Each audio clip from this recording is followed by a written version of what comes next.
So we'll go ahead and call the meeting to order. It is 6:38. 5:38. Thank you for the correction. My head is not where it needs to be. All right. Welcome. Let's rise for the Pledge of Allegiance.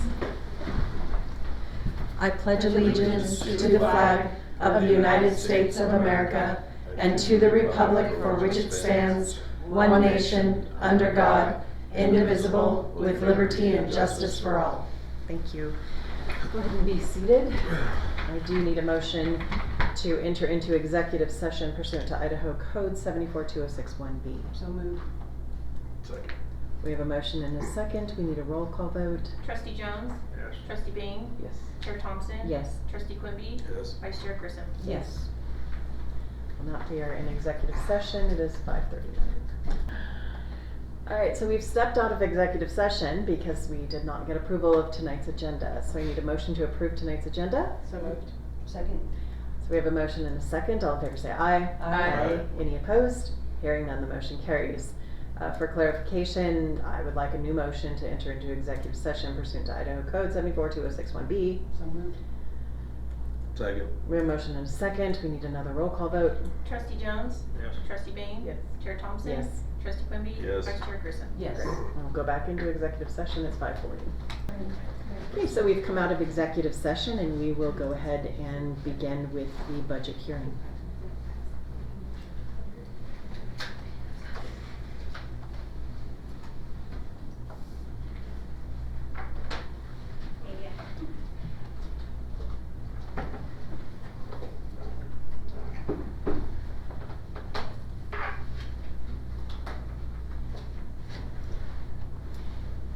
And before you do begin, Jessica, I do want to compliment you on its presentation. It is very clear and very understandable and easy to read. Thank you very much. Thank you. Yes. I tried to keep it as concise as possible, but get the information across. So it's not always easy with financial information. Cool. Jessica Grant, I'm Chief Finance Officer. I'm here to go over the Lakeland Joint School District 25-26 budget packet. To start, we have the general fund budget. This is our largest fund in our financial statements. We account for the majority of our operational activity in this budget. Some things to note for the general fund budget this year. The property tax revenue you'll see is less than what we levied. This is in anticipation of receiving property tax relief funds from the state. So you'll see that the state revenue, other state revenue line item is larger. That's because that's where we anticipate that offset to come through. So last year we received roughly $2.3 million in property tax relief funds. This year I'm estimating around $2 million. If we get less than that, we'll just increase the line item for what we're levying versus what's been appropriated in this budget for property tax relief. The other thing that to note in revenues, we, again, the maintenance and lottery fund, funding is not in there because that was swept to help pay for the property tax relief funding that we received. I had included the literacy funds in the general fund this year. Based on special coding distribution information from the state, that funding should have been included in the general fund for a while now. And so we're just moving it into the general fund to accurately reflect where the state says to report it. We will still do reporting off of it with project codes in the accounting system so that we're able to report on it appropriately. How long was it in that other fund? A long time. Since the fund started? Yeah, going back, I went back about 8 years on the state website, and it should have been in the 100 fund for the last 8 years. So my fault for not catching it last year, but we're going to rectify that this year. Well, forgive you. Okay. Another thing to note, I do have an interfund transfer on here of $315,000. That is allocating money, interest revenue from Fund 436, which is the School Modernization Fund, to help offset the cost of facilities expenses in the general fund. As we all know, we did not run a plant facility levy this year, so that interest revenue is allowed to be transferred into the general fund to help offset those expenses. So that's the majority of the revenue changes for this year. We do anticipate receiving a little bit more in salary-based apportionment from the state, due to the 5% CEC, related to the weighted averages that we receive on salary-based apportionment. You seem to have a detailed number on the tax relief money. Is that a definite number at this point, or No. still has to be adjusted? It still has to be adjusted. So unfortunately, we don't receive that number from the state until the end of August, early September. We have to do an extension on the L2. In fact, every school district had to do an extension on their L2 last year because we didn't receive that information until after the L2 was due.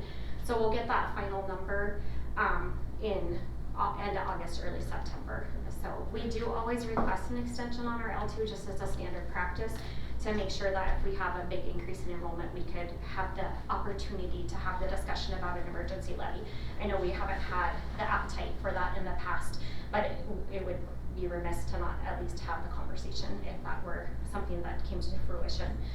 Some things that I would like to talk to you about that did not make it into the FY26 general fund budget for consideration, and I apologize this didn't make it into the packet, but I did write down my notes and wanted to share them with you so that you had a copy to follow along with in case you got lost on my explanation. One of the major things that did not make it into this budget due to budget revenue constraints, I wish I did have a money tree so that I could make everything happen. That's not the case. So the first one is social studies curriculum. The estimated cost will come to you next week in the board meeting. That's $335,000. So this is the culmination of the work that was done by the curriculum committee related to social studies curriculum in the district. There's some proposed funding plans for this if the board would like to include this in next year's budget. We can use existing reserves in our fund balance to cover a portion of it or the whole cost of it. As we get through the rest of the budget, federal forest funds is an option. We're not anticipating any additional revenue in federal forest funds, so we could use the existing balance in that account, roughly $46,000, to help offset the cost. The board approved projects fund. This is where you transferred the $2.8 million a couple years ago to do the siding and window projects at the middle school, Apple Elementary, and Spirit Lake Elementary. There's roughly $146,000 of unobligated balance there that is not budgeted. We could reallocate that back to the general fund to help offset the cost of the curriculum. School modernization funds.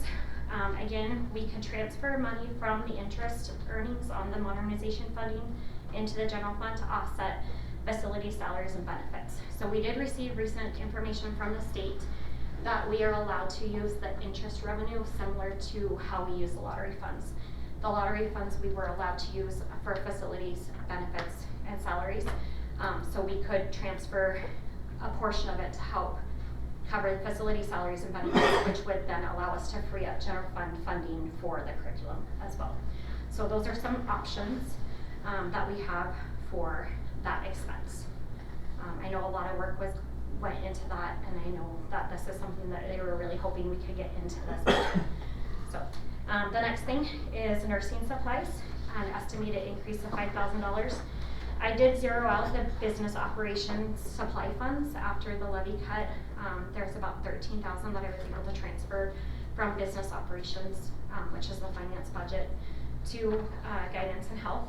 But they needed an additional $5,000 to help cover the purchase of AED pads for the district. Library supply budgets. In FY25, we reduced library supply budgets to $500 per building, a total of 10 buildings. They would like that to be increased to $2,500 per building, so that's an estimated cost of $20,000. Elementary and middle school counselor days, they would like these reinstated. They were not there last year. So elementary would like 5 days, 3 at the beginning, 2 at the end. Middle school would like 8 days, 5 at the beginning, 3 at the end. I do want to note that during fiscal year 25, we encouraged them to flex their schedules to accommodate these days. So they came in a couple days early, but they were able to flex that time throughout the year and maybe take off a Friday early, or however that worked with their building to manage that. So we had a workaround to still kind of allow them to do that without having an extra stipend for it. And then last but not least is salary steps. What I the information I'm presenting to you here includes associated per se and FICA Medicare expenses. For classified staff, the estimated cost is $189,101. For administration, not including the superintendent, assistant superintendent, and new hires for FY26, it would be $23,740. And for classified directors and exempt personnel, the cost would be $22,448 for a total estimated cost of $235,289. The proposed funding for this is we could use fund balance, use existing reserves to cover. However, salaries are an ongoing expense, so I would not recommend using fund balance for this. We would need to, because it is an ongoing expense. The other option is to wait until enrollment and salary-based apportionment is finalized in September to see if there's an increase in funding to cover the cost. A couple things to note with this budget, which I cover towards the back of the packet. I am anticipating that we'll be down 200 students next year, roughly 200 students, which is a decrease in support units of about 6.33 support units.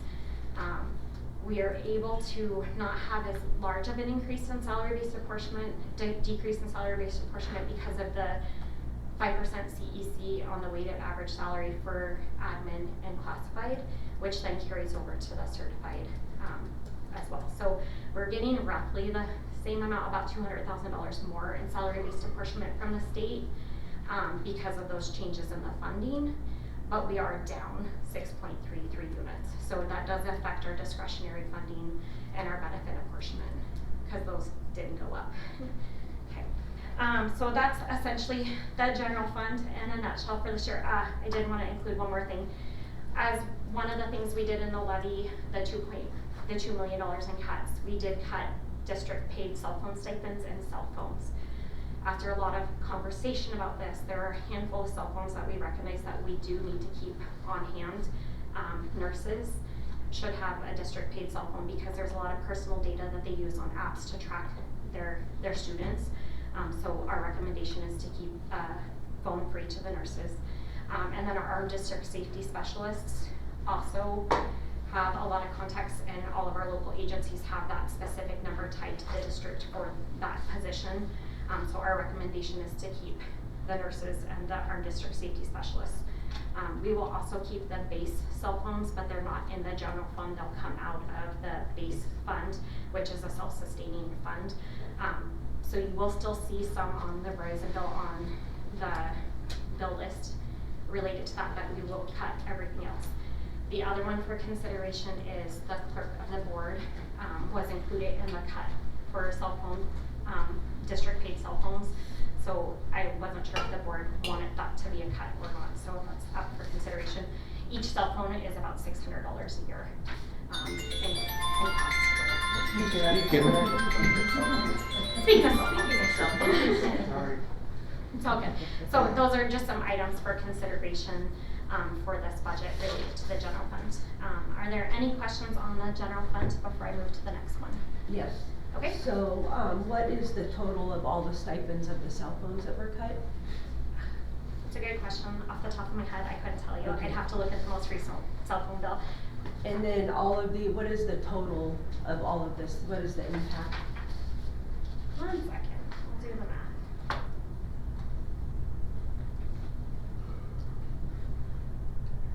I do not have the counselor stipends calculated because we didn't do them last year, but without those, it's $595. So I would round it up to $600,000 with keeping the couple of cell phones in there for the nurses and our district safety specialists. So what's the total number you're suggesting we keep? So 6 plus 3, 9. All right. Times So six. almost. 9 times 6, yeah. And you're saying the total of this is about 600,000? Yes, not including the stipends for the elementary and middle school counselors. And, that was, who's one here, $2,500 per building? Did That's you? the 20,000, yeah. Oh, okay. Yeah, that was included. Okay. So that's everything on this page, so 1, 2, Okay. 3, and 5. Okay. And the cell phone stipends that didn't make it on this page, number 6. Okay. Imaginary number 6.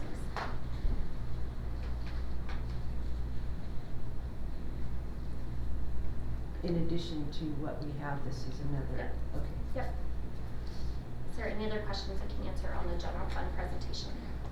So the levy Mm-hmm. was respected of a $2 million cut to our Yes. general fund, correct? Mm-hmm. I'm just curious, with respect to the revenues, it doesn't appear that we've done that. That's because we're transferring in $100,000 for literacy funds, so that offsets that. We had $315,000 transferred in for the facilities funding, and then with the additional funding we're anticipating from the state for salary-based apportionment, that's how it kind of washes out to not look like a full $2 million cut in revenue. Okay, it looks like we're not cutting anything. We are. We cut okay. a lot. Okay. We cut a lot. So in addition to the $2 million that we cut due to the decline in enrollment, we did cut an additional 7 teaching positions through Cat 1 and resignations, retirements, because the anticipated enrollment for next fall doesn't warrant those positions at this time. Okay.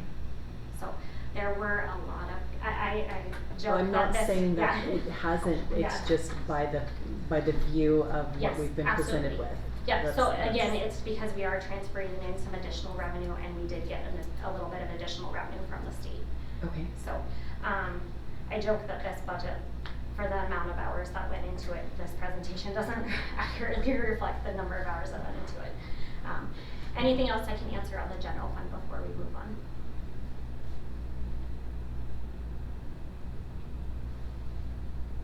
And the fund balance, the Yes. growth in that ending beginning is all because of the modernization funds? Is that what? Not the fund balance technically. Okay. So for the general fund, I can tell you I'm giving you the FY24 actual, the FY25 budget, and then the FY26 budget. The FY24 or 25 budget Mhm. for the actual number should be $4.7 million, not 4.4. So what I would like to do once we And get where did you get that number from? the 4.7. Yeah. That's the ending fund balance as of the end of last fiscal year. When we did this budget, it's always our best guess estimate of what we think we're gonna end at. Because we received that additional one-time funding from the state last year, we actually ended up a little bit ahead in adding to fund balance last year Mhm. instead of eating into fund balance. So I wasn't able to give you actual numbers for FY25 because FY25 is not done Right, yet. So what I right. would like to do is bring the same information back to you once we close the fiscal year and show you the differences. Because I do anticipate that budgets are our best guess plan at this point in time. Plans Mhm. change, Mhm. enrollment changes. We have to be able to adapt to those changes. So I anticipate, especially because there's a lot of things that we do not have finalized yet. We have over 37 open positions in this budget that have been factored into the FTE counts for this budget, but that's a lot of area for changes, right? I do my best to be conservative with what I'm putting in there, but I could have teachers come in higher, I could have teachers come in lower. We have an open superintendent and assistant superintendent position, those could come in higher and lower than what I budgeted as well. So I do anticipate coming to you in the fall and saying, based on where enrollment is, where our federal allocations come in at, and based on any adjustments to salary-based apportionment based on the change in staffing, that we may either need to add some stuff to this budget or we may need to reallocate resources within the budget, just to accommodate. It's not typical for this many changes in positions to be built into a budget. We had over 130 position changes reflected in this budget, which is huge. It's Right, huge. right. So I can confidently say 100% with certainty that the position control numbers are spot on.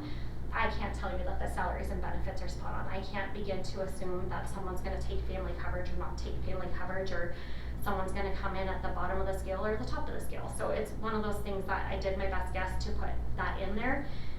Do I think I have too much benefit money? Potentially. Do I think I have enough salary money? I'm not sure. So I do anticipate coming back in the fall and making a recommendation for some amendments based on the actual hiring for this budget. And I went back and looked at my numbers, that was the other funds that raised the fund balance because of the, you know, if the public actually took our posted FY '25 budget and this proposed budget, they'd see that the local revenue drop was 42%. The state revenue drop was 11.96%. The beginning fund balance was a 2.25% drop. Total revenues outside of the others was another 8.49%, and the total expenditure dropped by 7.79. So on top of all the funding dropping, we also cut. Yeah, absolutely. Expenses. And yet we were able to increase the fund balance And by again, 7.72%. and even again- after all that cut Yeah. and losing. So local revenue funding dropped by almost 50%, 42.08%. And that's a kind of a funky one, because Yeah. in the past, we didn't budget that state property tax relief money in there. I included it this year because I wanted to be as transparent as possible so people could see it. And so that skews that local revenue number a little bit, because really truly we're levying 7.52 million, and that's local revenue versus the 9.52 million. So it's really only a $2 million difference in that local revenue. However, because that property tax relief, that's now in state funding, so it just skews that Well, it's statistic not a that little far bit. off. Fiscal year '25 was 10,222,000, and the levy was 9.52 million. Right, So but it's not this year that I'm far. only budgeting 5.52 versus 9.9. 5.9. Yeah, Yeah. so that's the tricky part, is Yeah. it just skews it just a tiny bit. So, is there any other questions I can answer on the general fund? I just want clarification that for fiscal year '25, we are not in a deficit, and we would actually will come in the positive.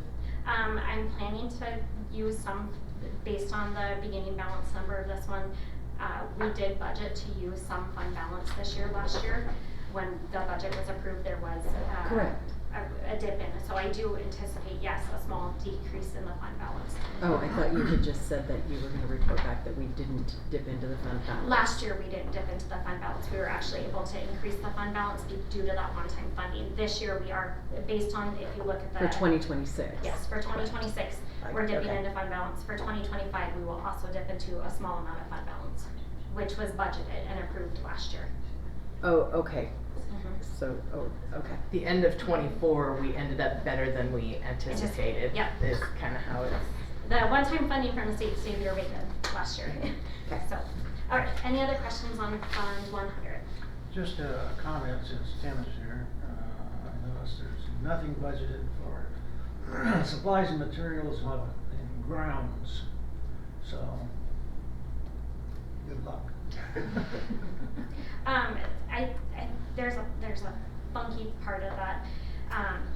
A lot of those supplies and materials come out of the building maintenance budget, so you'll see some increase there. And again, I think some of the categories will need to be shifted next year as I get a better idea of what they're planning. So, I do want to point out to you on the general fund, I apologize I missed this one, the building maintenance non-student occupied, you'll notice that there's nothing budgeted there. The state has decided to do away with that department in the general fund and actually are nullifying that code. So the building maintenance student occupied will become building maintenance equipment and I forget what the other word is, but they're basically doing away with differentiating between student occupied and non-student occupied, and they'll just have one building maintenance budget. So that $76 just goes away. Well, that was from FY '24, so it's just in there because I was reporting actuals for FY '24. So, okay. Anything else I can answer on general fund? Okay. Moving on to 220, which is federal forest fund. The federal funding is paid to continue to paid to counties to pass on to school districts affected by the decline in revenue from timber harvest on federal lands. Typically, we pay our CTE consortium dues from this fund. There's no restriction on the use of these dollars, however, it's best spent on one-time expenditures. Revenue was not budgeted for FY '26 because we were told again this year not to anticipate any revenue for this budget. However, pleasantly surprised, We did receive about 67% of the funding that we had received the prior year this fiscal year. It's not reflected in this report because, again, I'm just giving you the budgeted numbers from last year, so we did not budget revenue last year, but we did receive about $13,000, $14,000 in federal forest funds this year. We were told, again, not to expect that money next year. That's just a dying revenue stream, so. It's nice to have if we get it. It's nice but to have it, yeah. Don't plan on it. Okay, any questions on 220? Okay. 231 is our facility funds, local sources. So revenues are from facility use fees, recycling, energy rebates, other local sources. This has been used for insurance claims as well. We use this fund for one-time expenditures and focus on facility needs. This budget also has our Timberlake High School Fieldhouse funding in it. So you'll notice the fund balance, the anticipated fund balance for local facility funds is $158,000, and then we have a rather large balance of $688,272 for the Timberlake High School Fieldhouse. We do anticipate construction will commence on the fieldhouse, so we actually hope to get that out to bid this summer, this year. So I have in there for the board's consideration and approval. We've approved the project, but approving the expenditure of funds for the project out of this fund. And there's also a request from facilities to spend a portion of the fund balance on 2 new facility vehicles to replace depreciated vehicles in the fleet. And you'll notice that I forgot to budget revenue here. Typically receive about $10,000 to $17,000 a year, and I just missed adding that revenue into this line.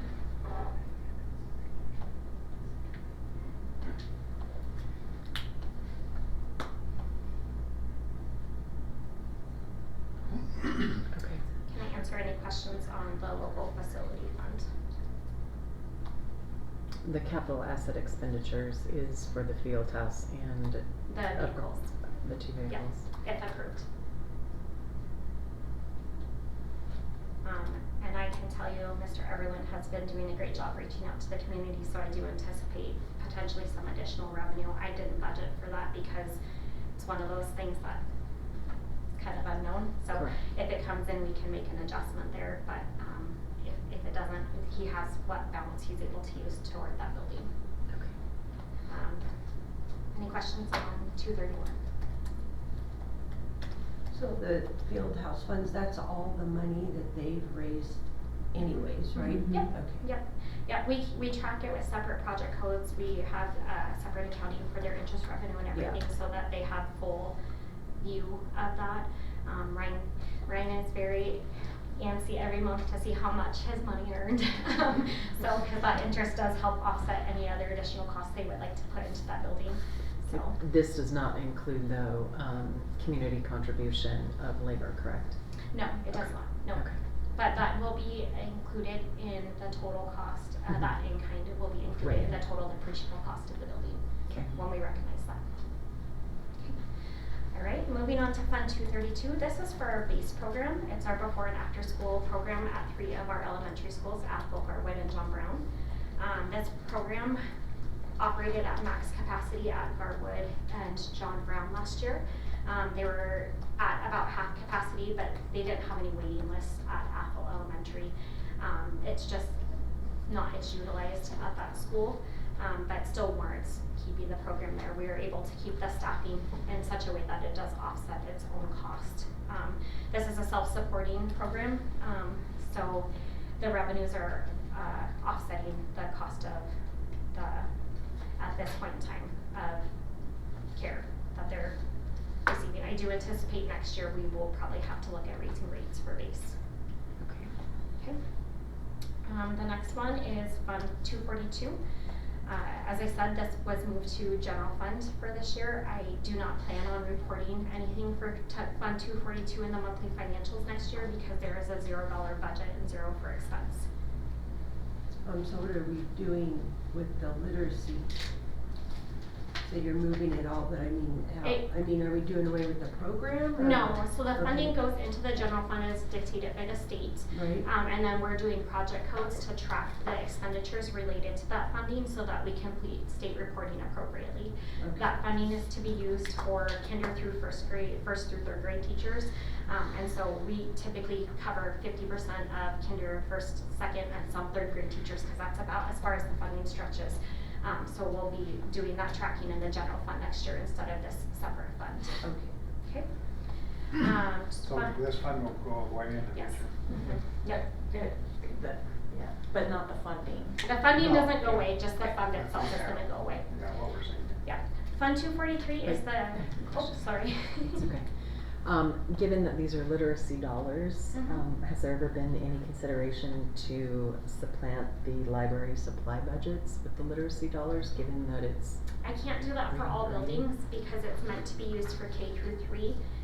Not all buildings are K through 3, so I could potentially use some of it for supplies, but we use all of it on salaries and benefits for our K through 3 teachers. It's kind of the cleanest way to look at it from a reporting standpoint for us, but we could look at it for the elementary schools at least. okay. But even at elementary, It gotta benefits be- all students, it not has just to be K through tied 3. specifically to K3.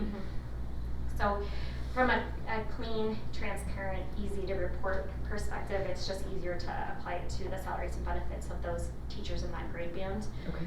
than it is to try and pull it out specific to individual supplies. Okay. Okay, so Fund 243 is CTE state funding. Colby Matilla continues to assist us with our annual application and the use of dollars. We've estimated the expected revenue for FY26. You'll notice a significant change between 24 and 25. The reason for that, I just want to remind you, is Corey Pettit had received a welding grant that flowed through this account, so that's why there's a big difference there. Chelsea's pretty confident in the budget for next year, but again, that can change based on final allocations from the state. This is an in and out fund. Whatever we receive, we're required to spend. So this will zero out every year. Okay. Fund 245 is state technology funds. These funds, as I'd like to remind you, cannot be used for staffing. We have typically used these for network upgrades and Chromebook purchases. However, based on our cuts for the levy, we're moving in our software costs related to our enterprise program for accounting and student management. So Skyward will move over into this budget. So our funding for this is also based on, from the state, on having those systems in place, so it makes sense to have that expense in this budget versus in the general fund. The rest of the funding will be used for things like wireless access point upgrades, which we shouldn't have to do because we got all the buildings done over the last 2 years. We do need to start replacing some teacher computers in the classroom, so I anticipate that coming out of this budget in the future year. And then any other classroom technology related items, so projectors, things like that for the classroom. Okay. Any questions on 245? Okay. The last, I think, state one is the Safe and Drug Free Schools Fund 246. I'm estimating a decline in revenue on this budget due to the decline in enrollment that we're anticipating for the district next year. These dollars are tied to our enrollment dollars, our average daily attendance information, so I'm anticipating a small decrease in funding here. We use this money from the state to help pay for our SRO contract with the city of Bastrop. Anything that goes over and above what we get for Safe and Drug Free Schools is charged to the safety and security budget in the general fund, and it's been accounted for there.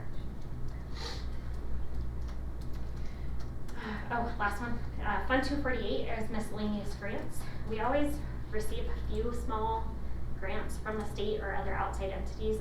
Our GATE program teacher is great at seeking additional resources for the district. And so those are accounted for here and expenditures come out of here. We probably will have a revolving balance in this that goes up and down over years just based on timing of when the grants are received and the expenditures come in and out for them. And finally, our last one is the Fund 249, which is the SRO grant that's new for this year. We didn't have it in our FY25 budget because we weren't sure we were going to receive it. We did receive it, and that will pay for 3 years. The last year was the first year of our SRO partnership with Spirit Lake Police Department for our SRO up north. After the 3 years, we can continue that program in the general fund, or we can cease that program at that time. But it's super great opportunity from the state to increase our SRO staffing. All right, we are moving into federal programs, and I'm just gonna give this caveat for all of the federal allocations. They have not been finalized yet, so I do anticipate some changes to these budgets that will require an amendment when we get to the fall and everything's finalized. Our district is becoming wealthier. We've talked about that with summer food service program and not being able to offer that next summer due to the census data for our area. So that impacts directly our Title I program as well. So I do anticipate a decrease in funding here that I think we've already kind of penciled out what that looks like, but I had to publish this before we got that information, so I do anticipate a change to this budget. So Title I is our grant to ensure students that are most at risk meet state academic standards and reach proficiency on state assessments for reading. We use these funds to support students who struggle in reading and also implement engagement strategies to improve parent involvement. Again, like I said, we anticipate that this will go down.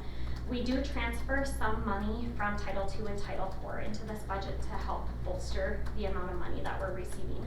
So we basically do what we need to in Title II and Title IV, and then what's ever left in the revenue there, we can transfer into this program. You'll notice that there's a significant difference between what we budgeted last year and what we're budgeting this year for Title. That reason is because I didn't include the transferability piece in the Title I budget last year, and I'm reflecting it here this year. So you'll see a decrease in Title II and Title IV because of that transferability. We do pay for our title teachers, the 4 elementary schools where we have titles, so that's John Brown, Betty Kiefer, Spirit Lake, and Athol, and we do pay for some paraprofessional hours associated with those title teachers. There's some really stringent requirements related to this funding. We have to make sure that the school with the highest need is receiving the most dollars per student. So that requires us to really constantly kind of monitor that we're making sure that we're equitably spending the funds at each school appropriately. So we no longer support the alternative school with this fund? No, we do not. We had, how do I say this? A lot of compliance issues with it there, and the resources were better used with declining revenues in the elementary schools. Okay. Fund 257 is Federal Special Education IDEA. Again, we have not finalized the allocation for this. I do anticipate a small decrease. We use this to help offset 50% of the cost of our special education teachers in every school. 258 is Federal Special Education IDEA preschool. We receive a very minimal amount for our special education preschool, and we're using that for 0.18 FTE for 2 certified staff in that preschool. The rest of that funding comes out of the general fund. Fund 260 is our Medicaid fund. We've actually seen an increase in revenue in this fund over the last couple of years. So I'm budgeting for that increase in here. We do transfer expenses from the general fund, which you'll note, remember on our monthly financials right now, I tell you, it looks bad right now, but it's because we haven't done a Medicaid transfer yet. It's because we're able to transfer out that expense from the general fund to the Medicaid fund. Typically we transfer our occupational therapist or PT. The people that we're able to bill for is the expenses that we transfer out. So some of the contracts, those people, and then the Medicaid billing specialists that we have on district staff who helps make sure that we receive this money. So that's, that budget is required to be zeroed out every year. So you'll see that it's an in and out budget as well. So we won't be using it for any support, just because there's 2 categories, a program and a support. I'm not sure what the difference is, but so special education, I put it all into special education program this year instead of support because that's where the expenses for the OT and PT are. okay. Next one is 261 Federal Title IV. We charge 0.28 of an elementary counselor to this budget. The remaining of the funds is transferred to Title I to help with the cost of the Title I program. Again, this is a budget that we typically zero out every year. We fully utilize the funding in this budget. Our next one is Fund 263, Federal Carl Perkins funding. Right now we're anticipating a decrease in funding of about $10,000. I don't anticipate receiving any additional funding for that. We use this to cover some of our CTE personnel. So there's 2 CTE personnel, 0.568 FTE between the 2 that are charged to this budget. Fund 271, Federal Title II. Federal grant to increase student achievement by improving the quality and effectiveness of teachers, principals, and other school leaders. We moved, as part of the levy cuts, we moved 1.0 FTE from the general fund into this budget to fully offset the cost of that consulting teacher. And then the rest of this funding is moved to Title I to offset the expenditures there. We do have a small amount of instructional improvement money there as well. So, let me back up here, sorry. No problem. 263, right, is that what you passed that already, you went Yep. to the next one? The- So can you back up and explain to me, give me an example of, it says that we use it to align the programs with the local labor market needs and partnering with post-secondary education and local industry. So how do we do that? Which programs and how are we partnering? So one of them is Corey Pettit, our welding program at Lakeland High School. Okay. So CTE, that's Okay. definitely a CTE program. The other one is Renee Wardall, and I'm gonna have to draw on somebody else's expertise for what exactly it is that she does. I believe it's advising Lisa. She's the counselor at Timberlake for CTE programs. So between the 2 of them, they work with local industry partners to help foster that. We're not allowed, so this is where we get into the whole supplanting conversation. If I had a brand new CTE position come on board, I could swap out one of them, or if I had someone that replaced one of those people, I could use that. But because this is federal funding and everybody else is being paid with state funding, I can't just move somebody to this funding because it's considered Right. supplanting. Yeah. So right now, we're kind of locked in with those 2, unless they leave that position or we hire a new CTE position and we can swap one of them out. But the whole supplanting rule comes into play with this one. So fun rules that we get to follow. Okay. Did you have any other questions on any other ones?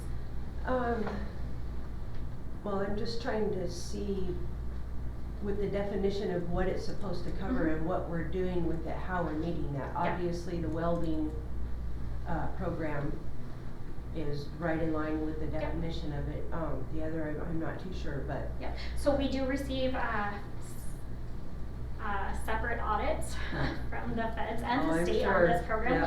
Yep. We've passed those with flying colors. There haven't been any issues, as we've been able to do with all of our federal programs over the last couple of years. So we are passing and meeting the obligations and requirements of this grant. I'm always just looking for a place to give more to the student. Yeah, yeah. You know, more welding, more auto body, Yeah. more, Yeah. you know, more, you know, Totally because they need understand. it Yeah. so Right. desperately, you know. The tricky one with this one, we have a little bit more, and really we don't even have flexibility in the state one because it's tied directly to the classes that they're teaching, how we receive the funding for that. But because of the supplanting rule, we're kind of locked in Yeah. this until something changes and we either bring a new program on or one of those people retire and we refill that position and then we slide that person in if they have the appropriate credentials. Yeah. So. No, but I'm curious, not that we would necessarily do this, but if we ever had to, could these funds, I mean, in my brain maybe, be used to help support K-Tech?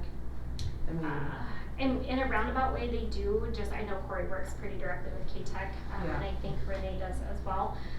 But they're a separate entity, Right. so I would not recommend that. I think Yeah. that creates. I was just curious Yeah. if, you know, The only thing that I think if our numbers are going down, which Mhm. means our funding is gonna go down, Mhm. we're gonna be How can back to we find the more cutting Yeah. table. funding? And so to- one of the things that we could always consider is instead of using this funding for salaries and benefits, we could definitely use it on CTE supplies. but that would mean putting those salaries and benefits back in the general Yeah. fund right now, and I wouldn't recommend that at Sure, this point in sure. time. I think we would need to have deeper conversations on what that looks like for the Yeah. future. Because once we take the salaries and benefits out of here, we would not be able to put it back in unless it was a brand new program, because then we would be considered supplanting, Yep. so. Okay. I do have a quick question. Of course. Under instructional improvement, you have benefits for 276, but there's no salaries or anything. Is that just because you needed to put 276 somewhere, or? That was because I accidentally put the workman's comp related to those two individuals in the wrong line item in the budget, and that's Okay. how it sped out on the report, and I need to fix it. Okay. That's what it is. Not a worry, I just am like, why are we doing this? I'm not infallible, I do make mistakes. No. Yeah, go figure. Okay, so we went over Title II already, getting into child nutrition, Fund 290. The district operates a child nutrition program to provide breakfast and lunch at school, also known as the National School Lunch Program. Families who did not qualify for free and reduced meals will be responsible for meal costs. The state reduced the reimbursement rates in 23-24, resulting in less program revenue for this program. If you'll recall, during COVID, we were able to get free rates for every student that participated in lunch, which actually greatly increased our participation in lunch and our revenue for this, which is how we were able to build up such a large fund balance. I do want to remind the board that in the previous contract, when I was not here, it had changed from a fully sustainable operation to the district having to provide a contribution to the program. I know, Bob, I know. So I just want to remind you that once this fund balance runs out, we are obligated, contractually obligated, to start contributing from the general fund. There's a cap on it. It's about $150,000 a year once the fund balance runs out. So What is that contract of? We are entering our second year in that contract. And how many years was it? It's a 5-year contract. 5 years. When we went out to bid for it, we only had one responding company, which is our existing company. However, there are a couple new companies that are coming online in Idaho. Coeur d'Alene School District actually went with a different company that bid on theirs. So I anticipate when we go out to bid for this again in the future that we might have a little bit more competition come in based on that. Where it's very unheard of to have, especially in the state of Idaho, with Coeur d'Alene School Districts, there's now 4 districts in the state that have contracted services for child nutrition. Most of them keep them in-house. Yeah.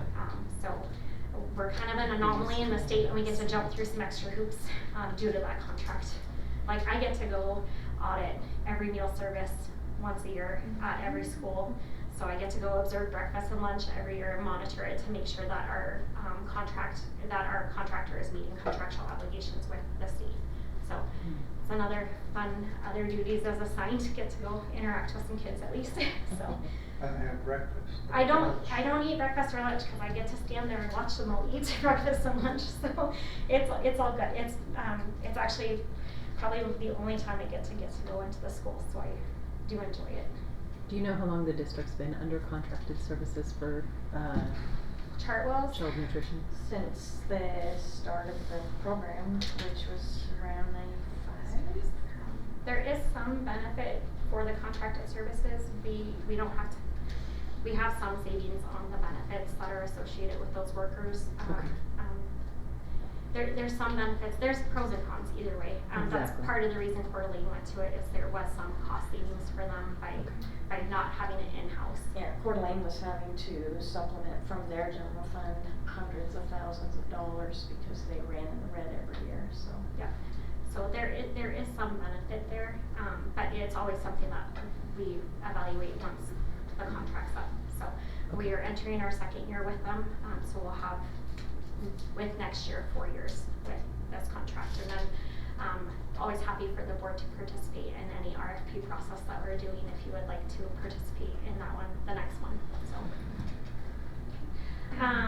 Our next one is Fund 310, so we're now entering our debt service fund, which is the 300 series. We did pay off our bond early in August 2025, so we were able to, we had some residual revenue from delinquent tax payments for property taxes. We were able to transfer that money over to the plant facility levy for use within the plant facility levy. That's the rule. If you have extra money here, it goes there. I did not budget any of residual revenue, but there's always a chance that we'll receive some funding from the county for people that are paying delinquent property taxes related to the bond. So if they haven't paid their property taxes in the last couple of years, there's an opportunity potentially for us to receive some revenue.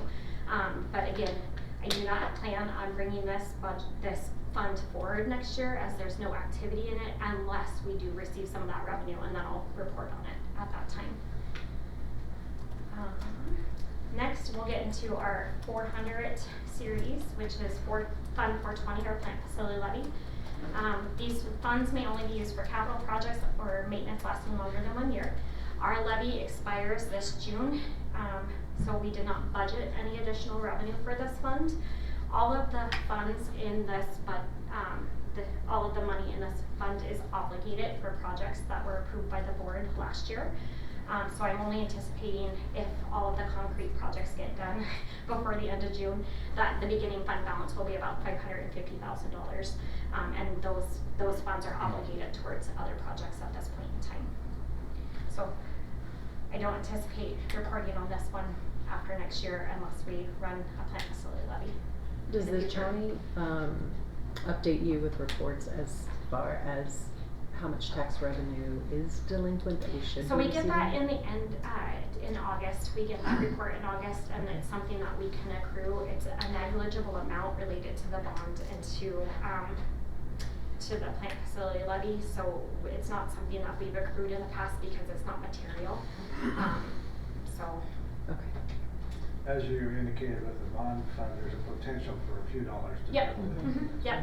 I do anticipate, like I said, because unfortunately not everybody pays their property taxes all the time. I do anticipate maybe receiving a tiny bit of revenue in here, but it wasn't enough to actually budget. Yeah, you can't buy it. Yep. The next one is Fund 421, which is the board facility projects. This fund was created to track board approved capital projects from fund balance. The total original transfer was about $2.8 million. Lakeland Middle School siding and windows were completed in 23-24. Athol and Spirit Lake were completed in 24-25.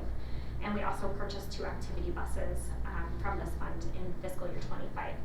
I do have some expenses associated with this budget. We still owe $89,000 on Athol and Spirit Lake due to issues with the company that did the work. I thought we were told by the bond company to go ahead and pay it.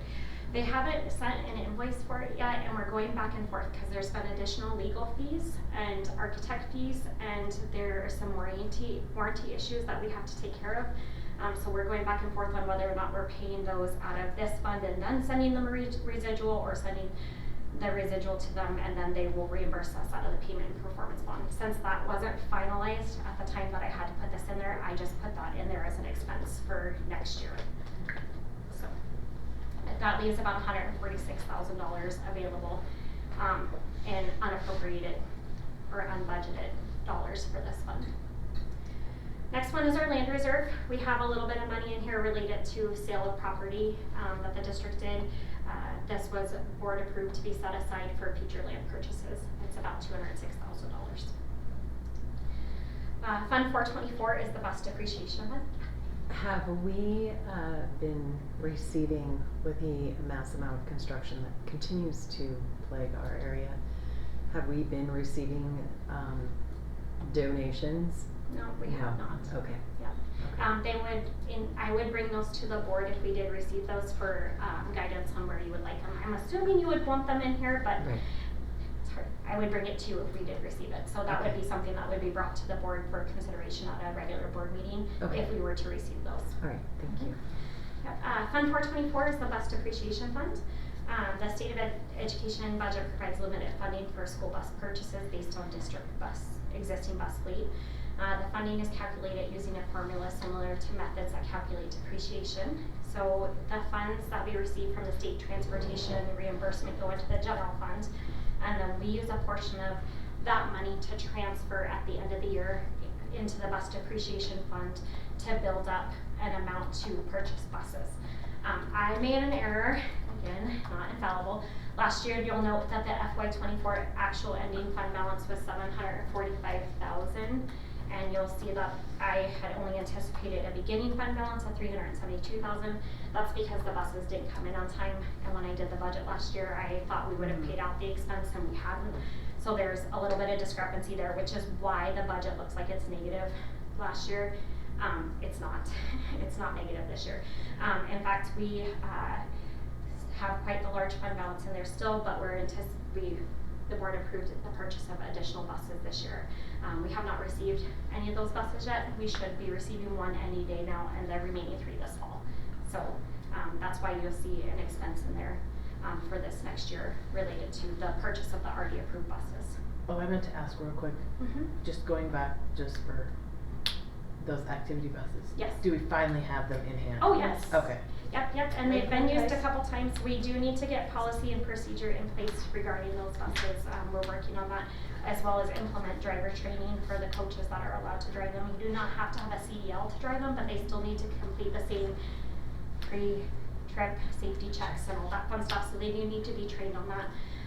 So we're working with a couple local school districts that already have those policies in place to kind of borrow what they have and not reinvent the wheel. Cool. On that. They are not part of the transportation reimbursement. I just want to remind the board the expenses associated with them for athlete travel and stuff like that have to come out of the interscholastic activities fund, because that's not something we can claim on our transportation reimbursement. However, with the change in state law, we are able to use those smaller buses for a field trip if they're only taking a handful of kids, and that would be reimbursable by the state. We just can't charge athletic trips and stuff like that to the state. So it's something that we are doing a lot of work to ensure that they're very clearly separated. What about co-curricular? Co-curricular, it's same, sorry, interscholastic. So co-curricular, athletics, all that, they can use the buses regardless. We just can't charge it to the state unless it's a classroom related field trip. So Okay. yeah, we're definitely tracking that. Lakeland High School has already wrapped theirs, and Timberlake is in the process of wrapping theirs. Initially, the thought was that because there's 2 and not 3 that we were initially hoping to purchase, that we would have them wrapped jointly so that they represent both schools. That didn't end up happening, because there is a potential that one school might need to use both buses instead of a full-size bus. So the hope was that they would have both schools represented on the bus. That just didn't happen. So. Good agreement on that. Well, I do think the Lakeland bus looks great. I think they did a great job. I do anticipate some changes to it. I do not believe it'll pass inspection as it currently is.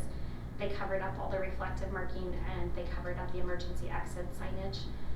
So when the state comes out to inspect, I do anticipate we'll have to make some modifications. Yep. So. Last Fund 436, School Modernization Fund. This is a new fund for this year. I do want to ask though, where did the funding come from? It came out of their SBA. I would have to defer to each school to determine if Okay, there so it was wasn't taxpayer No, it dollars wasn't that paid for taxpayer it. dollars, no. Okay. So 436 is School Modernization Fund. House Bill 521 created the School Modernization Fund. Funding is distributed to schools based on our average daily attendance. This fund was created to provide financial resources to school districts to address deferred maintenance and capital projects. While the fund can be used for long-term repairs and new construction, it's not meant for routine maintenance or salaries and benefits. The interest revenue can be transferred to another fund for facilities expenses. So we have a fund balance in there, estimated ending fund balance of $20,141,665. Obviously, we don't know exactly what the interest revenue is. We're generating a good chunk of interest revenue on there as it stands right now because we have such a large balance in there. It is in a separate LGIP account, which is the state investment pool account, so that's one of the requirements of this. It has to be in its own account and tracked separately, so we are meeting the requirements of that. I do have some equipment and capital expenditures budgeted in there, and you'll note the transfer in here to the general fund is reflected.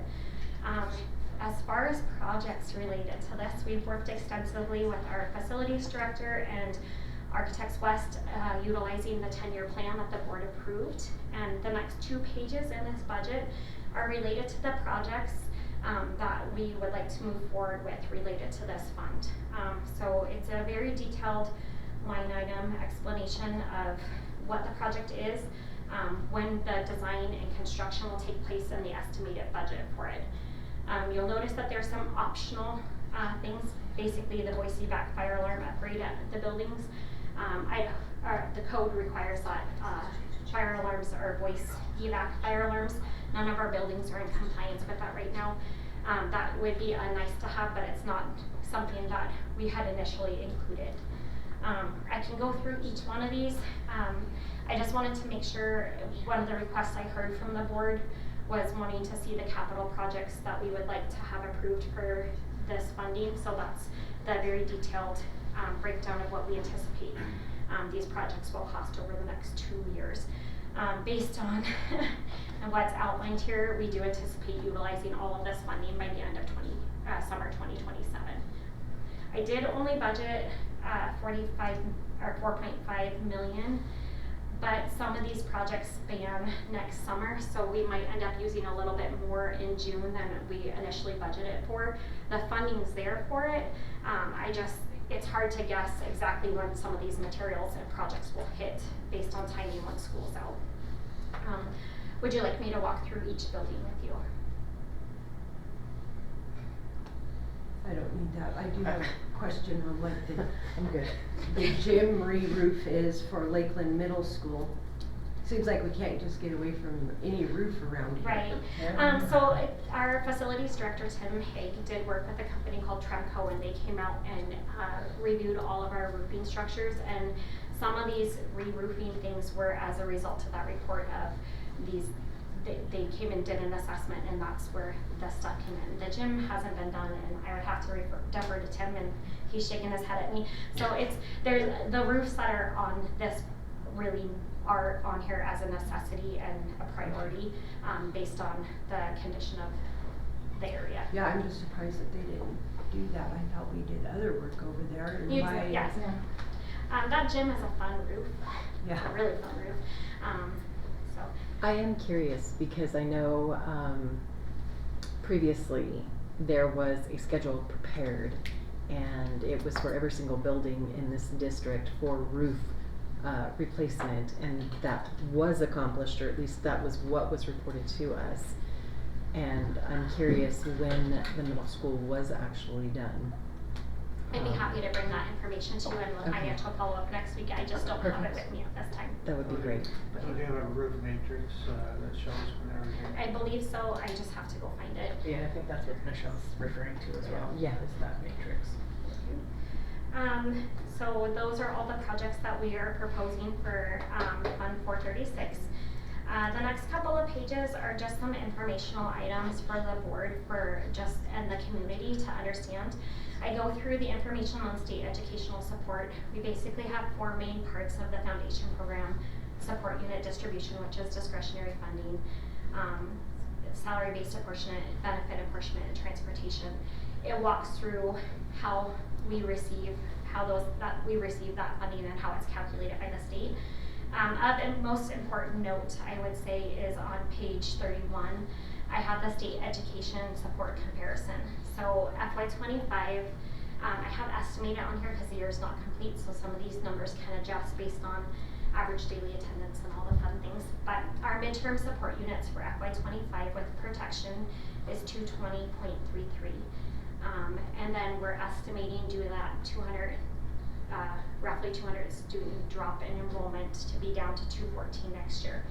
Best 28 weeks support unit, we're estimating that to be 219. Again, that one's always a little bit lower than that midterm because it looks at the school district throughout the entire year and picks our best 28 weeks of attendance. And it's typically a little bit lower than that initial midterm one. So discretionary funding, I'm anticipating a small increase in discretionary funding. And then salary-based apportionment, we have a little bit of increase there. Benefit apportionment's going down. And transportation, there was a little bump in there this year. I don't anticipate that to be in there next year. So overall revenues from the state foundation funding last year, or this existing year, we're estimating to come in at 34.6 million. And then for next year, for the state foundation funding, we're estimating it to be 34.8, so it's about a $200,000, just shy of $200,000 increase. So it's important to note that we are anticipating that decline in enrollment around 200 students. When you couple this decline with the average daily attendance of 92.3%, it results in an estimated reduction of our support units of about 6.33 units. The state included a 5% CEC on the salary-based apportionment, which allowed for a small increase in funding despite the decrease in support units. However, the state mandated salary minimums based on career ladder placement will use a good portion of that funding. The next page, I just show demographics. So the first chart is enrollment based on the date in April when we looked at this. We had 4,629 students at that time. Our projected enrollment, and how we get to projected enrollment, is essentially taking all the classrooms and rolling them up, or all the grade bands and rolling them up, and then estimating the same enrollment for kindergarten every year.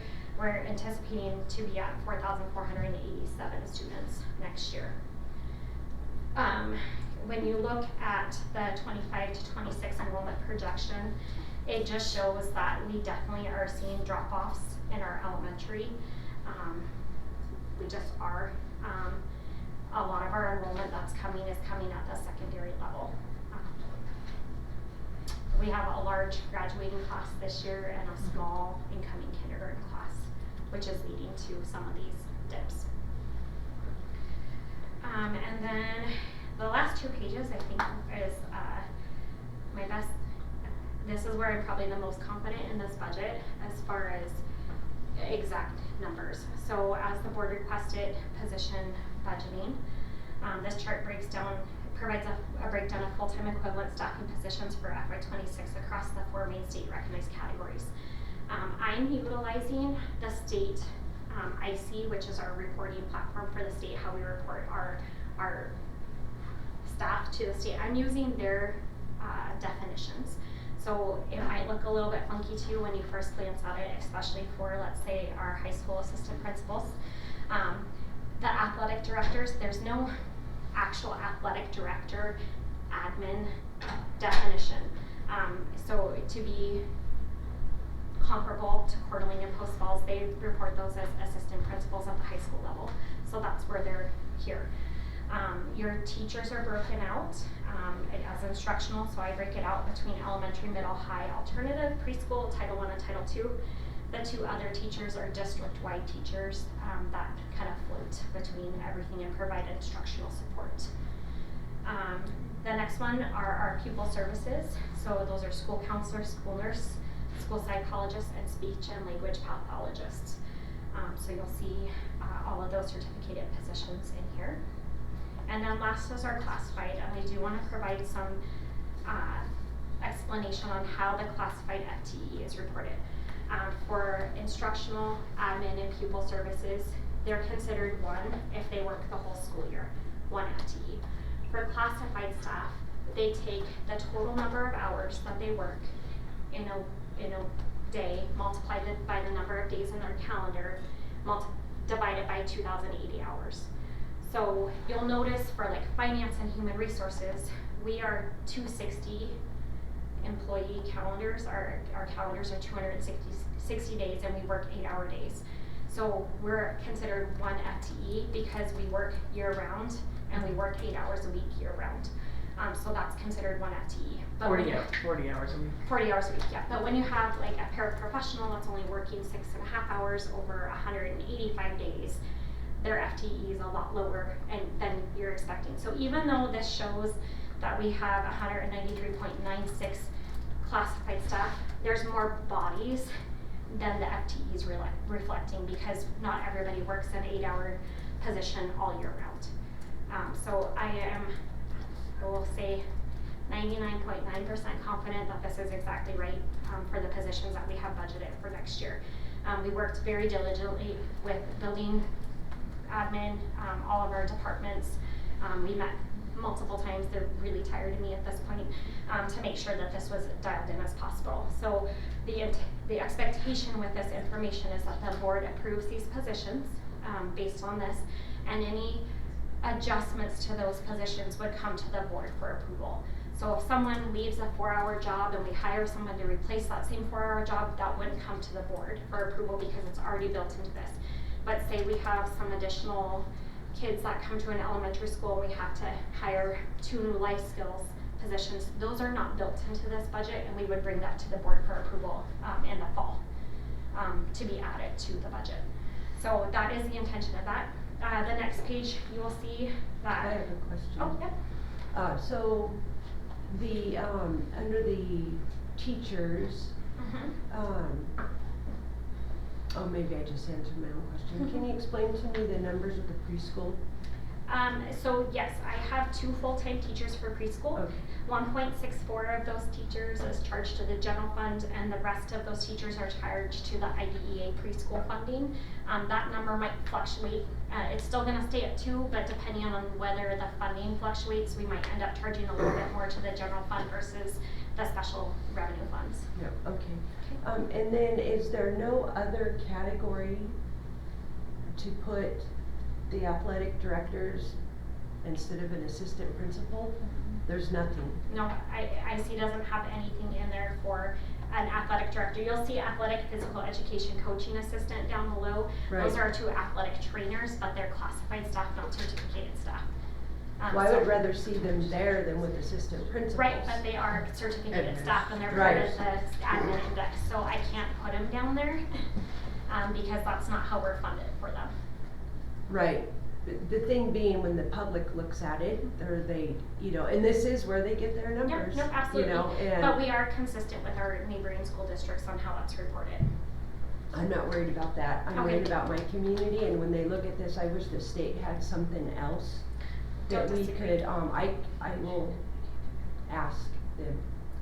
Because it's, I mean, it's really skews the, I could. Well, we've never reported this before. We can change, I think that we should and could be able to change this to pull those 2 positions out as a separate line. I don't, Yeah, I mean- I was going based off of IC definitions, and so I was trying to mirror, to be relatable. So if you pull down on the state website, on the state IC website, you can actually pull down Okay. all of this information for districts across the state. So this makes it comparable to other districts. For the layperson that wants to look at it, the definitions are exactly the same. So I was trying to be very intentional to provide and I appreciate comparability. that, yeah. It's just that they, Yeah. We could do an asterisk I on was the just middle gonna- school yeah, I was and just just gonna- say that 2 of these positions are athletic. yeah, that'd be perfect. That I would be- can add that in so- there, that's not a problem. Okay. That 2 of those positions are athletic directors at each of the high Yeah, schools. cause this is. activities. Activities, excuse me, Yeah. activities directors. Cause that's yes. probably one of the biggest conversations I have year after year after year. They get these and they say, well, you have, you know, such and such, such and such. It's like, Right. well, we really don't have, yep, that's right here. Yeah. It's like, no, we Yep. don't. So I will put that out there when we publish this book to the website. It'll be that That'd adjustment be will be made. perfect, yeah, So- thank you so much. Yep. The next page on there, you'll notice, so at the bottom of page 33, we have 498.39 FTE that we're asking for approval as part of this budgeting process. On the next page, I go over the distribution of that. So 51% of our FTE is instructional, and that means they're certificated instructional. The classified number looks a little bit funky to me, only because it doesn't accurately reflect the instructional support staff that's in there, that I would like to put into the bodies I would like to put into instructional, because they're in the classroom, they're a direct benefit to the classroom environment, right? But by state categorization, they're classified. So, and when we do the monthly financials, when I do the reporting for the monthly financials for the board, the instructional is higher because I'm including those paraprofessional and special education people in the instructional number, but per state definition, they are actually in the classified number for this reporting purpose. So, I can point it out when I go over the budget report next week, but, so we have 6% pupil services, 4% admin, and 39% classified. But again, that classified number includes direct classroom support in there, so that encompasses everybody. The last part of this is the staffing chart by building. So you'll see the breakdown. This ties directly to the chart that was provided before, the 498.39 FTE, but it's broken down by building. So you can see how many FTE for admin, classified, instructional, pupil services are in each building, or related to each building. We have a lot of people that are district-wide staff. So like our district safety specialists, our school nurses, a lot of our school psychs and stuff like that. SLPs. So it looks like the district office is really heavy, but I just want to remind everybody that that's because a lot of the special education programming and guidance and the nursing program and the SRO program is based out of the district office because they're district-wide utilization. Any questions on the budget hearing packet? So that in this, all of these numbers are these titles, these assignments, those are Mhm. also based on that IC or, okay. Yep, I like I said, I just wanted it to be very clear and Yep. comparable. So I utilized the state definitions in order Okay. to build this.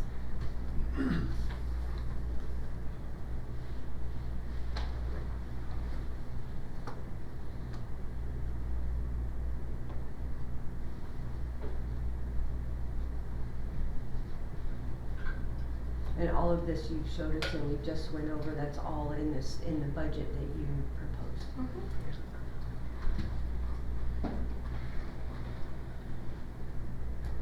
Once we have all the hiring completed, I'd like to go back in and put the salaries and benefits associated with each position because there was gonna be potentially a huge variance on that, I was hesitant to put that information in at this point in time. So, when I bring this information back to you, once all the hiring is complete, it'll reflect that information when we go through a potential budget amendment in the future. I just anticipate I'm gonna be completely honest, we're gonna have a budget amendment this year, this next year. There's just too many variables, with, federal funding, with staffing and things like that, that I do anticipate having to move some funding around between budgets, to accurately reflect what's happening.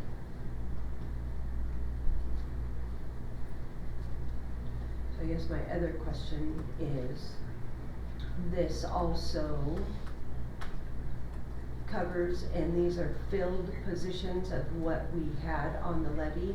Or are there still positions open that we reported on the levy? So all of the vacant positions that we will fill for next year, whether they're state funded or levy funded, are reflected in this number. Okay. The only thing I'm not 100% certain on those vacant positions is the total cost of that position. I did my best guess to be conservative in there, but with the new state minimums for certificated staff, I may have someone that I budgeted to come in as a P1 that's gonna come in as a R1, or they might come in as a AP5.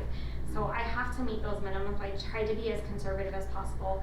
I did build in family benefits for everybody just because almost everybody utilizes the full amount that we allocate for benefits. In fact, when I was doing this budget, only 22 people did qualify for benefits. So we have a large benefit cost associated with our positions. So I built all of that in there. I built in the IBB offer. That's about all that was built in as related to salary benefits. And like I said, I left a little wiggle room in the superintendent, assistant superintendent position, depending on where the board hires at those positions. So those variances have kind of been built in, but again, if someone comes in way higher than we anticipated, that's gonna probably require us to do some different things. I do already anticipate asking for a couple positions in the fall, based on potential enrollments that we're seeing right now. We might need a couple life skills positions at Apple, to help offset some new enrollments that are coming that way. So I do anticipate at that early August board meeting asking for maybe those additional positions if the funding's there. So some of those we're required to provide no matter what, but it's hard to capture everything without enrollment complete at this point in time. But we did our best to give you bare bones staffing based on anticipated enrollment for next year and reflecting all the levy cuts that were required. How many FTE did we have this year? That's a fun one. So because we weren't doing position control last year, that was a little bit harder to capture. I have to go back and map every employee that had an assignment last year to tie them to the same position. So it's gonna take me a little bit of time because we weren't tracking that way last year.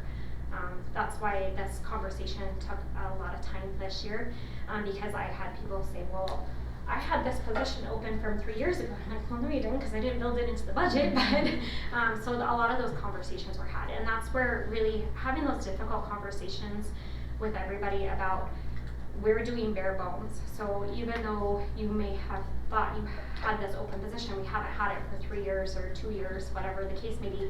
It's not going to be in there for this budget year because we don't have the funding to warrant it, or we don't have the need to warrant it at this time.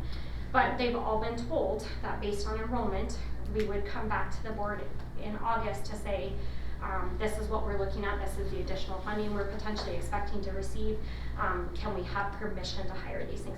This really provides that level of control that will make all of our lives a lot easier to be able to say to the building principals or to the departments of, oh, I need this position.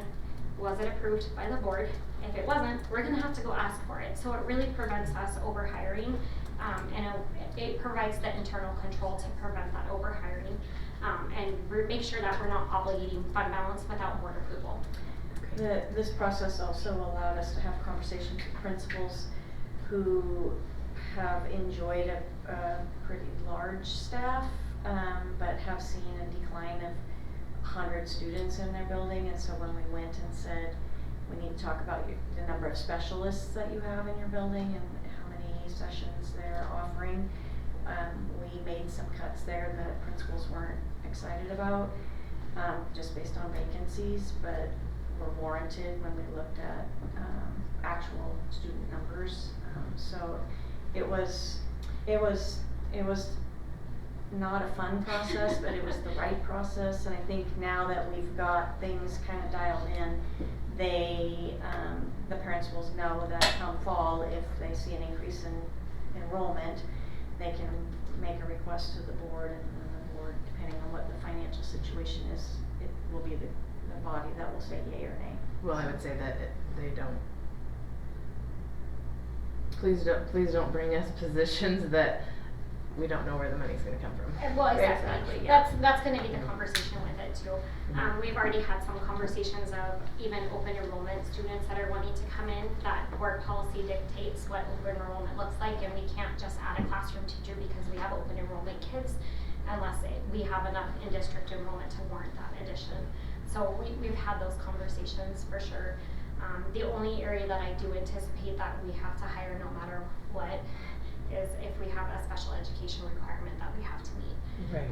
So we will bring all of those to you. Right now, like I said, every position's been accounted for. Once the board does approve the staffing and the associated FTE, I plan to provide that to each building by position and name and hours associated with it, so that there's no question as to who is what and what they were approved for and what they weren't. Yes, exactly. Yep. So there's going to be a complete transparency across all levels to ensure that everybody's operating off of the same framework. And then our payroll specialist does a really good job of monitoring timesheets to ensure that if we have said this is a 6-hour position and the timesheet consistently comes in at 6.25, 6.5, she catches it, and then we can make have those those conversations. adjustments. Yeah. So. Are there any other questions on the budget hearing packet? Do you need guidance on any of this? That's part of, I think, the action item down below if you choose to take any action on these considerations as part of the budget hearing. Okay. Can I answer any further questions? I'm sorry this took longer than I anticipated. I do want to commend Jessica. She has worked tirelessly. The fact that we had to run a levy on May 21st really put a lot of extra stress and work on her shoulders. She's practically lived in this building for the last Responded 7 like a years. trooper. And I think this is the best budget packet we've ever had. Mm-hmm. Very good. I would agree. I also want to thank Brooke, Jessica and Brooke worked really closely together to make sure all of those staffing numbers are dialed in. It's gonna make Brooke's job super easy, right, Brooke? That's the hope. So, I know the legislators went back and forth and I didn't follow, did they approve the extra funding for special education or no? No, They they killed did that not. one. No, that's, But, I think in my financial follow-up back in April or May, I provided all the state legislative updates, that was outlined in that update. because I still don't, okay, I'll have to go back and look, I don't understand. The bill that the governor signed only gives the, increased funding to the school choice people? Yep. Yeah, Okay. so through a tax credit, yes. Okay. Unfortunately, like we've discussed, the legislature was not kind to public education this year. They're really, it Well, was that's fine, really but they stagnant. could be kind to the special ed kids. Yeah. They could really use Oh, some dollars. absolutely, I would love it if they fully funded special education, that would help immensely. I Yeah. also would love if they went back to enrollment funding versus average student Yeah, attendance, 'cause that would make a help huge immensely. difference, yeah. We do definitely as a district need to look at, and know a lot of our buildings are working on this, but attendance initiatives, to just increase, even just increasing that a little bit would help dramatically with Yeah. revenue for this district, so. That self-directed learner policy, that's a great one, that I'd love to see more utilization of in the future, because if they're designated self-directed learner, I wouldn't say it doesn't matter that they miss school, but we would get full funding for those students. Mhm. And those students that qualify for that are those high achieving students that it's okay if they have to Right. miss. Right, So. yeah, well, maybe we need to do like a campaign and, you know, just to let everybody know that it does exist. I know that and- policy is coming back through policy committee because they're, after a year of having it out there, there's some tweaks that they would like to see. I think it's on the agenda Okay. for consideration, so that we can make some tweaks to it so that we can potentially have better utilization of it.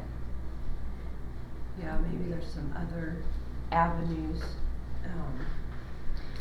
I out think the there, too. best way to get it moving forward is to make sure our parents are aware Right. of the opportunity. I've definitely been, Especially all talking the to all of my- sports kids, maybe we need to make Yeah. like just a little, you know, trifold and stick it in their stuff or something. well, and those, if it's school related, it's They're counted. it's counted, but it's more of, there's some other reasons Yeah. that people take it. I mean, there's a great program, I just think I'd like to see more utilization of it if possible, so. Can I answer any other questions on the budget packet? Good job. Thank you. Nope, I think that was it, it's very thorough. Okay, thank you. Thank you. She's just gonna stand up Oh, here. We will move into the action items for tonight's meeting. First up is the salary schedules.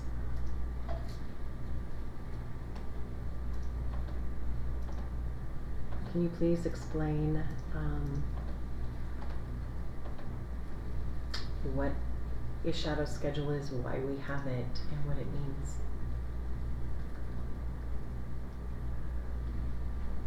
I apologize, I didn't have that up yet, so give me Oh, just a second. no Very worries. fun. And I would like to invite HR Director Brooke Cunningham up for this, she's a huge part of that as well. So we're on the proposed certificated salary schedule. It also goes with the IBB offer package that's down below and additional items. So with the new state mandated minimums, we were required to make some adjustments to our salary schedule.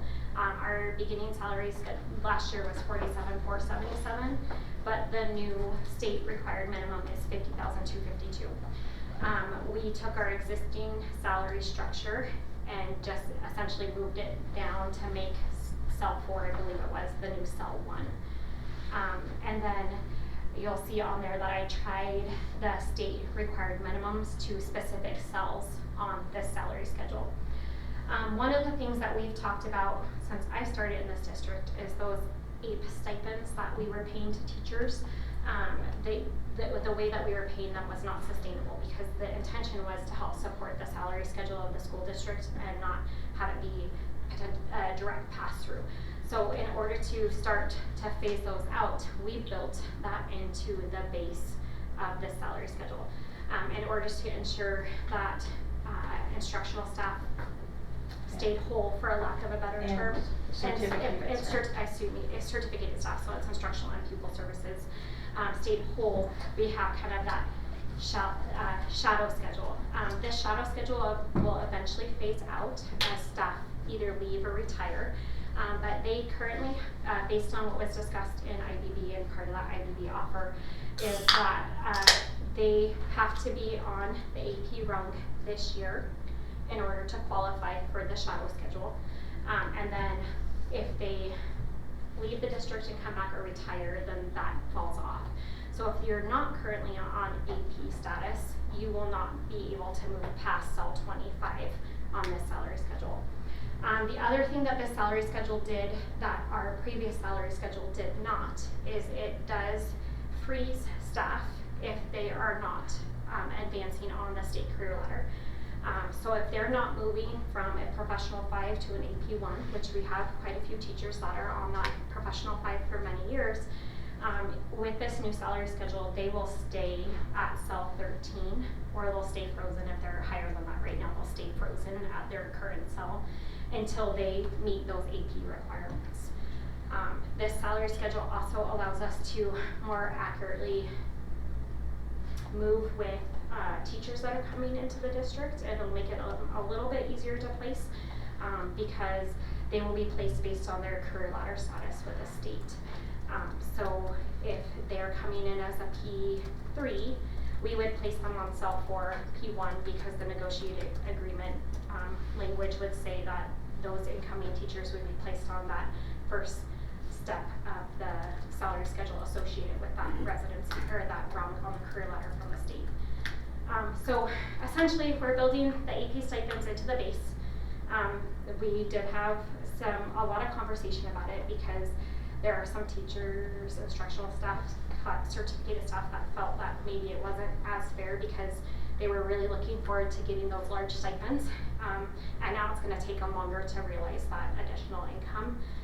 But I don't want to steal the conversation for a future, but this was ratified by the teachers of certificated staff. So that's kind of the basis of this certificated salary schedule. There were a lot of iterations of salary schedules that we looked at for this conversation for interest-based budgeting, trying to do our best to implement the new state minimums and not have it cost have a huge increase in cost associated with it. The initial one that I was really hoping to do would have been to kind of mimic the state career ladder, but when I started placing people on it, it was gonna cost us over $1 million to implement, and we just don't have the funding for that. So this was probably the most conservative method to implement the changes required by the state mandates to recognize the achievement of the teachers that are continuing to progress on the career ladder, and to phase out those AP stipends and build it into the end of the career ladder for those advanced professional certificated staff. So trying to meet all of those kind of objectives is what this career ladder, hopefully, that's what we intended to reflect with it. So with this shadow schedule, if I'm understanding you correctly, those people that fall into that bracket, they're still receiving their, okay, you're shaking your head no. Oh, no, I apologize, please finish. Okay. Are they still receiving their APE money? It's just part of the base, and that's, I guess, one of the other benefits of this. I don't believe how we've been doing the APE stipends is transparent enough to the community and to the state. Right. Because right now you could have a teacher that looks like they're making $65,184, but they could be getting an $11,500 stipend because they're on AP5. Right. And so that doesn't accurately reflect the amount that we're actually paying the teacher. This actually provides the transparency by building it in to show what we're truly paying that teacher versus having to take the two numbers and add them together. It's also a benefit to certificated staff because with it being in their base, they're able to use that as their per-se sick leave cash out to help Yeah. pay for benefits after retirement. So what it does is increases their daily rate of pay now that you've built that stipend in there. And when you report to Percy when somebody is retiring, you have to report their unused sick leave. Because they can use that money to go on the school district's medical plan, retirement plan. And so when I report that, I can only report on what is the daily rate on their base, no other stipends, and the amount of sick days and used sick days they have left. With us putting the stipend back into the base, it's going to increase their daily rate of pay and give them more money to last them longer on the retirement medical benefits. And so we have a lot of veteran staff that's gonna be retiring in the next 5 years. So this was a big benefit to them as to where, your stipends, you can lose them. And so now we're putting it back in as a benefit. So then their salary is inclusive of the APE stipend, Right, correct? but there's no Yes. more APE stipend. Right, This will it's do just away now, with it's it. just now Part in of the it. base. Mhm. Yeah. The other. How many staff do we have sitting in the shadow scale where they're gonna receive their full benefit of APE stipend? One second, I apologize, I didn't have that. And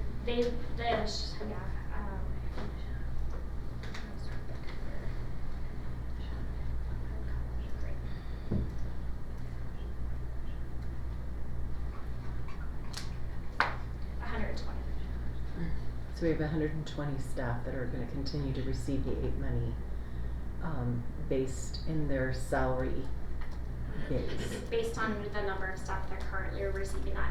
Obviously, we had some retirements this year. That's what I was gonna say. One of the things that this salary schedule allows us to do by phasing out those shadow schedule ones, we're able to be better prepared when we do have our veteran staff retire and we're losing all those AP5 on the career ladder for the weighted average salary. By being able to phase those out and the salary topping at 81,000, we're getting closer into alignment with the state is funding us for.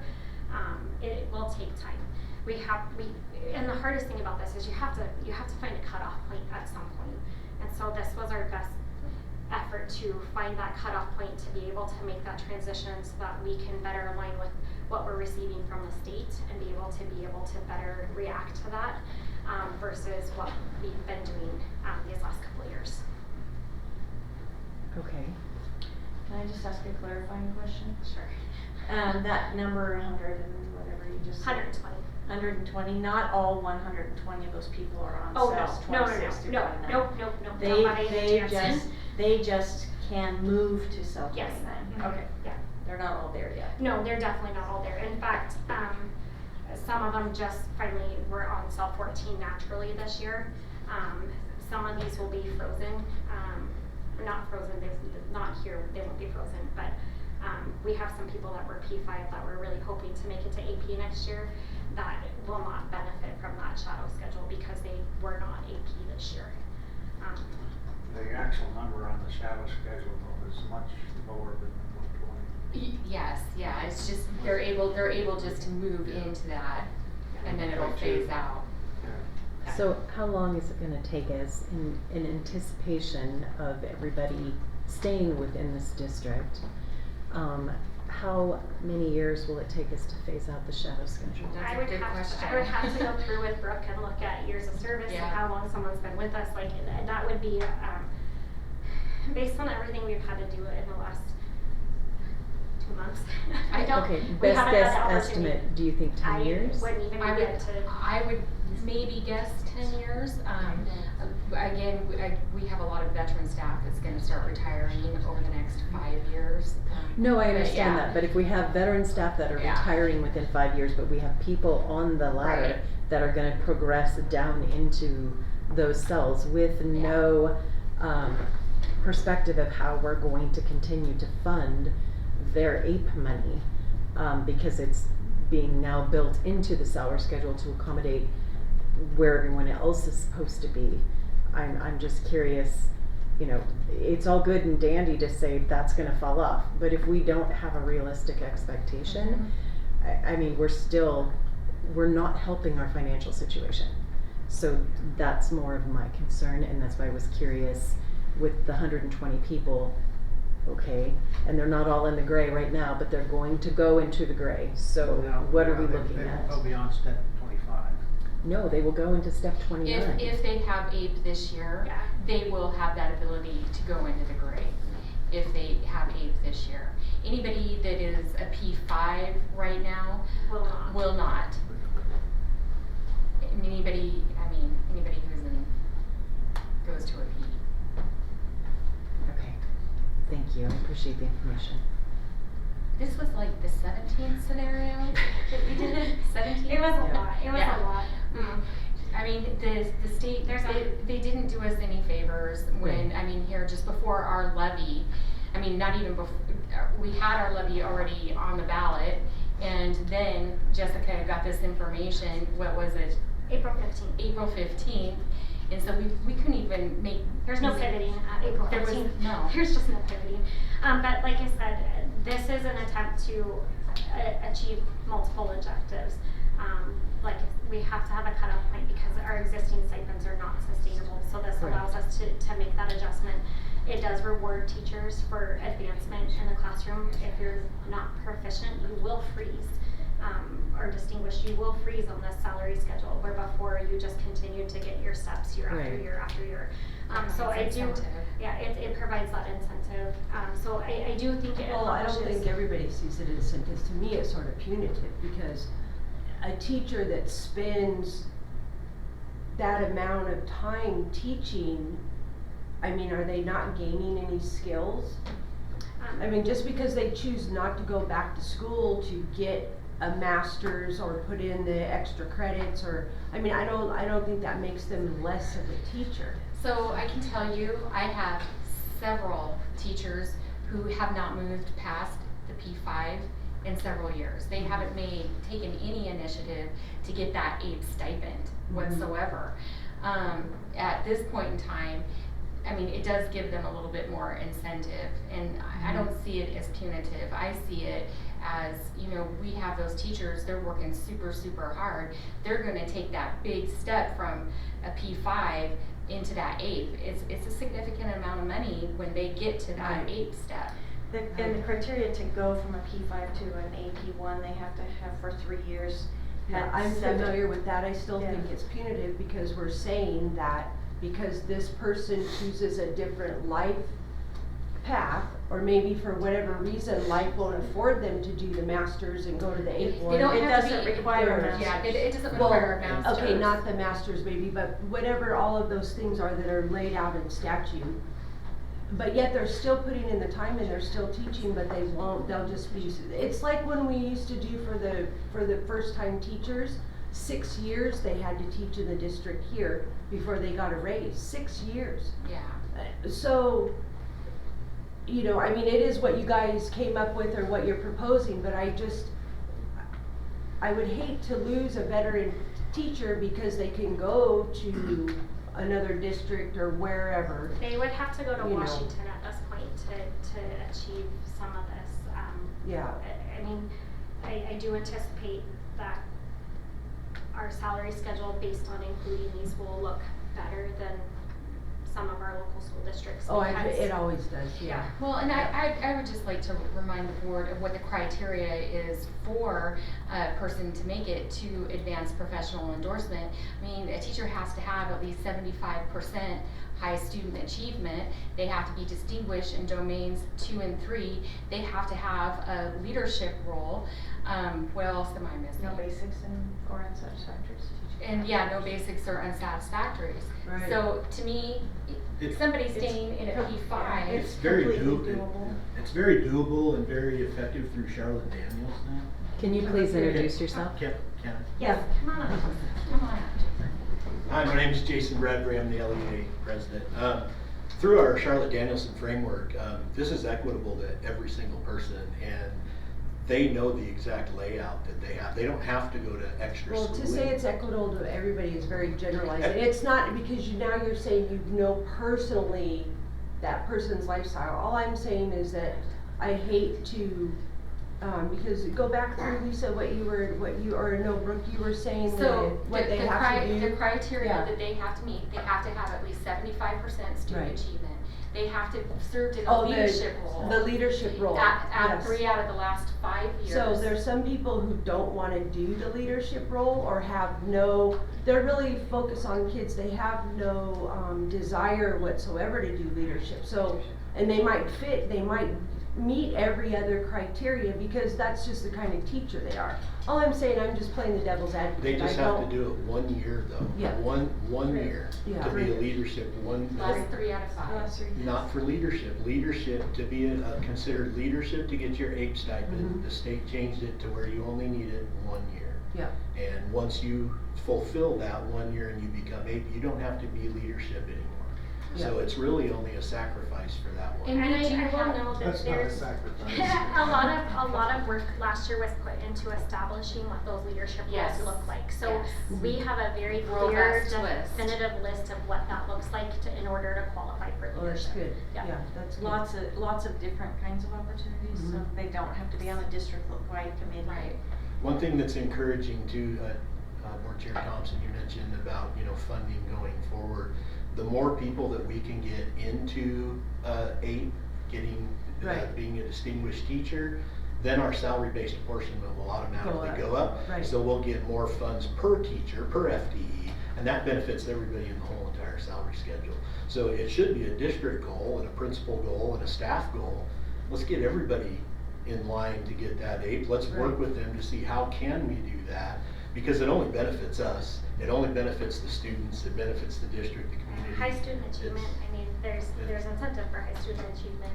And I would just say Well, that. I think a lot of the teachers meet that anyway, that's what I'm saying, I think there's just a few of the, Yeah, and I would love to talk to those you know, teachers they just and don't have the I desire to do think, that, but I think we you could know? come up with a plan even Yeah. for those teachers, if we could meet with the principal and come down with them to make it doable for them, I Yeah. really do. And that's part of my job, and that's what I told our members when we went there, let's meet and figure this out so we can I'll tell progress them that, people if I along. hear Yeah, from them, please. I will tell them to go see. Yep. Jason says he can make it doable. Yeah. He I- will I come believe and I can. babysit so you can fill that I- leadership role. I truly think I can. Given, I don't know who new the superintendent is, but hopefully we can have a good relationship and everything. I have a really good relationship with the principals, I feel, and, I know we have a huge APE population anyways. yeah. And it's going up now, and I Yeah. guarantee you with this, it'll probably even go up from there, but people are excited about it. Yeah, well, good, that's good. Are there any more questions on that? Yes, well, not on the APE thing, but did you guys have more to present on this here? So, well, not on the certified one unless, So the 2% across the board for Those attachments. the staff, does this include administration also, or this is just? so those are those 2% steps. So Okay. for each year. So on the other salary schedules, we looked to try to do that to make them all 2% in between the cells. And then Jessica would not got, afford it this yeah, year. she got in and we couldn't afford it. So our other salary schedules are status quo. With the exception of the exempt. Well, yes, with the so, if, Maria, can you go into the classified one? So on the classified salary schedule, this is everything is the same as far as the dollar amounts go.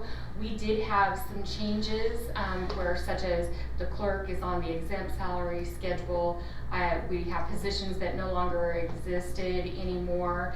And then we had a restructuring in facilities. So some of the titles have been changed in there, and that's just been cleaned up. But they haven't gone into different columns or anything like that. And the dollar amounts. Except for if they've been exempt, we've changed them to an exempt salary. Now they're no longer on there. I put them on the other one. Okay. So hopefully it is my goal to have Jessica at least find us some money to make it 2% next year. Everybody wants me to find money, I'm just gonna So, tell you that right now. anyways, she tells me she can't grow money. Can we close out that? the exam? You didn't learn that yet? The bottom line. Just get the Fed's printing press. Okay, so, we're doing not in order? Oh, was there more you wanted? There was Yeah, the admin. there was Sorry. the admin. But no changes to the. There is no changes whatsoever to the admin salary schedule. It is still the same from 23-24 when that was adopted. So no change. I would like, again, to try to get equity of 2% between those cells. We just couldn't do it this year. I came up with, I did all the math for Jessica to some extent, and then she's like, no, we can't do it. So if you want to go ahead and close out of that one. And then the exempt salary schedule, really, I mean, the numbers are still the same, but what we had to do, because federal government, I tell you, FLSA law. they increased our minimum exempt amount to, it was 58,656, and so that 58,656 used to be on cell 4, so we just shifted that up. That 64,761 used to be step 10, so we just blocked those out. And there's a little bit of a difference between step 1 and step 6 in lane A and step 1 in lane B. There's a little bit of a difference there. But that was the only way we could rectify it without adding a lot of money to this as well. The only position that's missing from this, can you remind me what Alan's title is? It's on here. It's operations. It's Lane B. Oh, operations. Don't give me enough credit. Sorry, I didn't see it earlier. That's what I get for. So beyond the pay criteria for exempt positions, what are the other criteria for somebody being? So, I mean, there's a list, and I don't have the whole list. I've given you guys that tool before to work through it. But sometimes it's a supervisory role. It could be an executive role, a professional role, such as a doctor. I mean, there's all sorts of different criteria. So it just if they pass that test. The requirement to shift to the 58,656 was built into the budget for those positions that required it. So that when we went through the general fund budget, that was included in there. There's only a But handful. no other increases have been given other than what was required by state mandates. So the IBB offer was built in, and then the this LSA was built in. Those were the only increases built in. And the IBB was the 2% across. It's not 2% across the board. Some people receive nothing because they're frozen because they're in a P status and Yeah, I well read above that. the AP. What I meant was your 2% on this sheet that you gave us. I mean. And that mimics the prior. That yeah. would be the following year for the 2%. Oh, That's not so next year.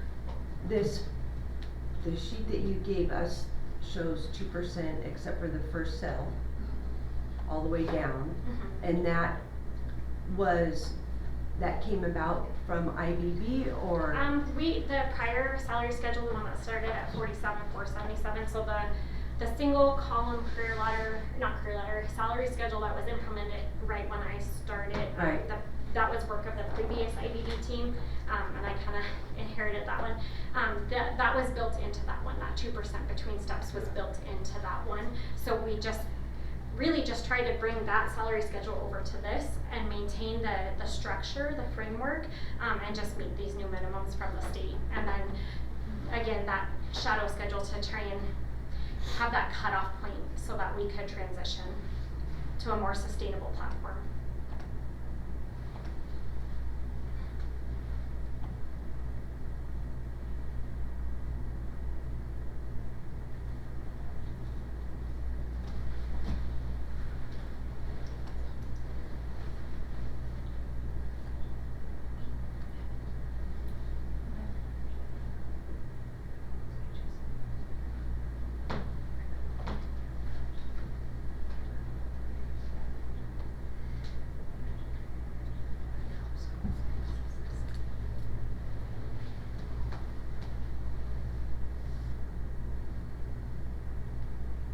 We didn't add any percentage increases to these matrices last year either. We didn't, so the only things that we gave were step increases. The same thing we did, I mean, again, it's status quo.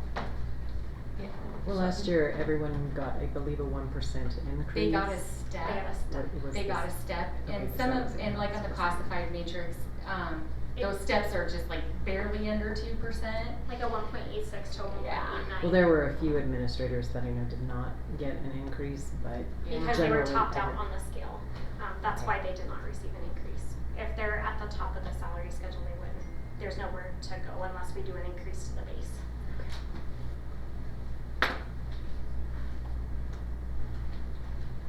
What's the benefits of being an admin in this district? I can't speak to that. I can't, I don't know the ins and outs of that position, so I would have to rely on someone else's expertise for that. We I are mean, at a place where we've got teachers making more than we've got them. That's what I'm saying, what's the, you know, why would you want to The go into base- admin? I would say the base salary is not more than our admin salary schedule, but if a instructional person or certificated staff decided to do additional work, they get compensated for that. Like if they decide to be a coach, but I can't. Right, I no, I can't- understand that. But I will say the top out on the scale is not more than an admin's base salary. It actually is less than an admin's base salary, so. It's just it's the stipend. It's the Admin will teachers. make that money quicker, I mean, early on in their But career. admin do more work than most teachers. That's our, I mean, But- they're there longer. Hold on, if That's if our- you wanna have that's- conversation, can you please come up to the podium? sorry, Jason Bradbury, LEA president. Very good. Yeah.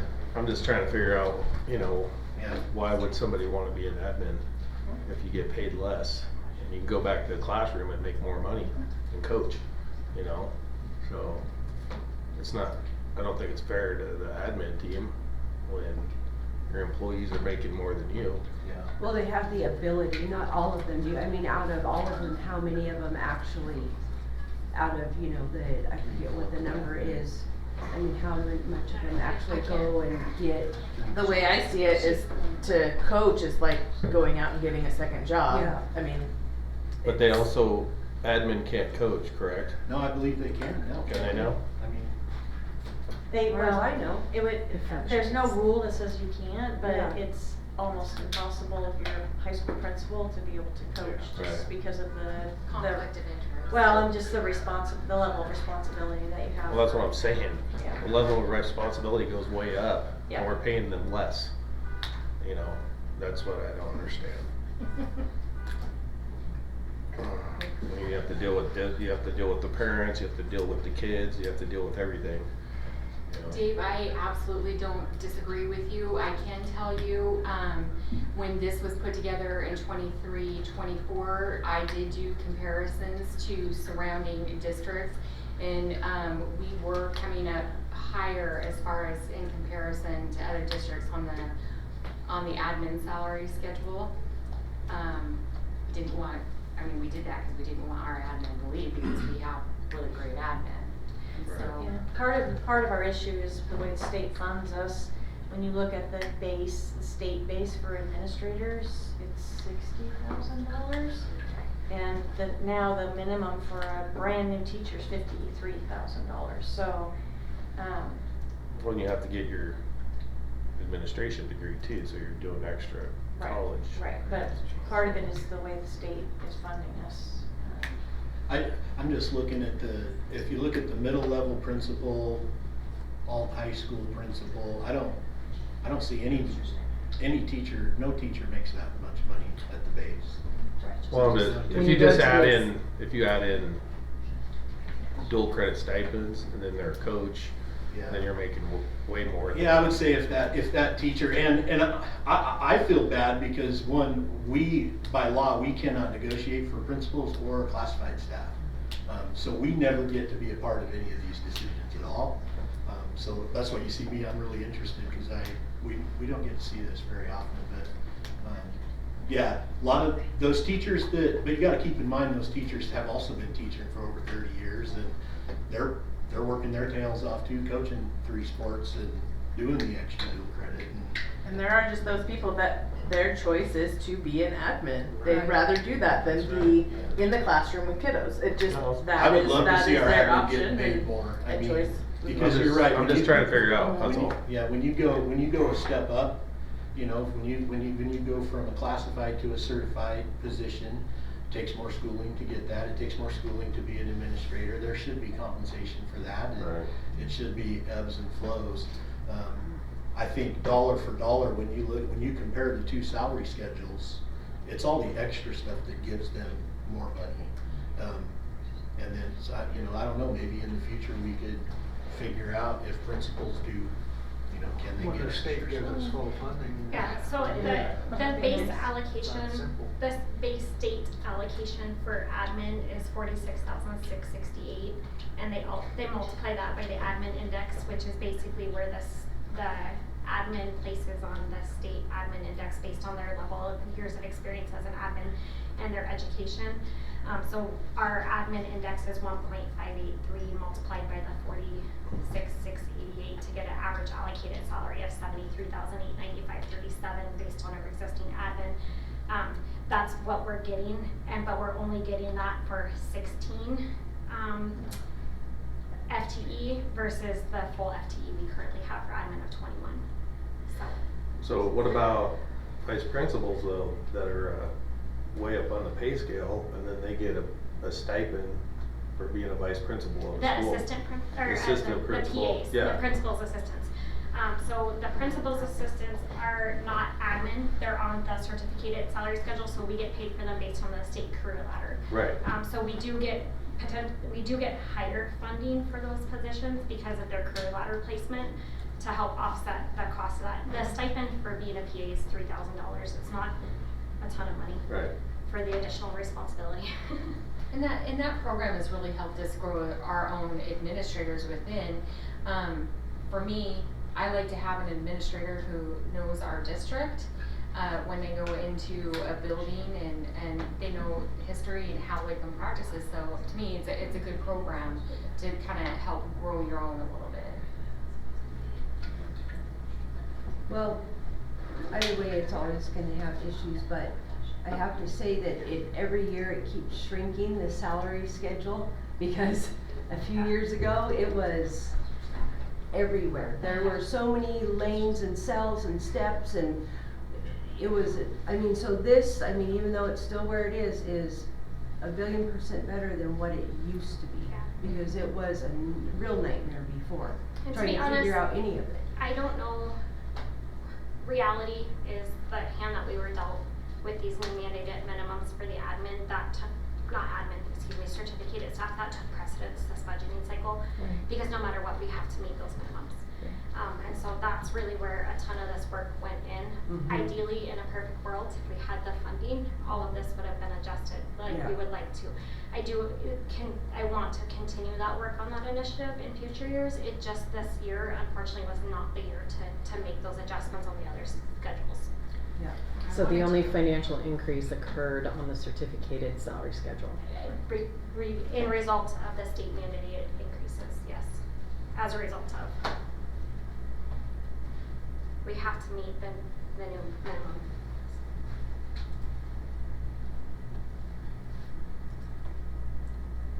Well, I think it's a good thing.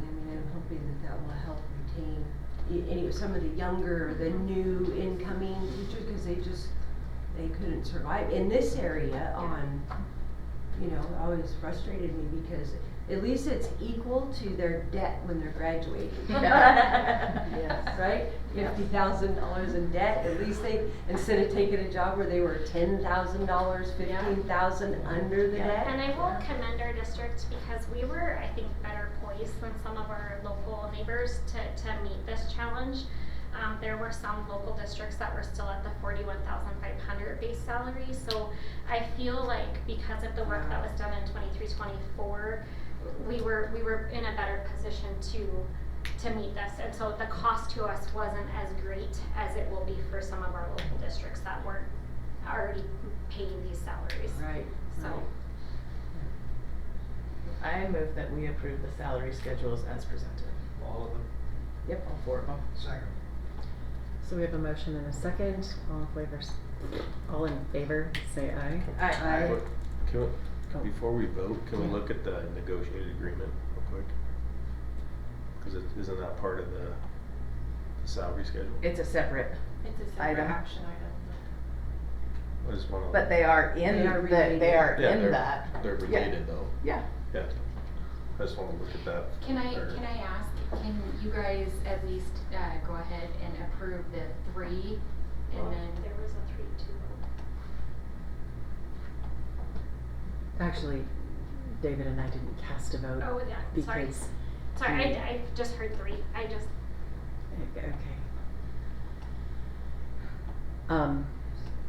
Does any board member have a problem with reviewing the negotiated agreement before finishing the vote on the salary schedules?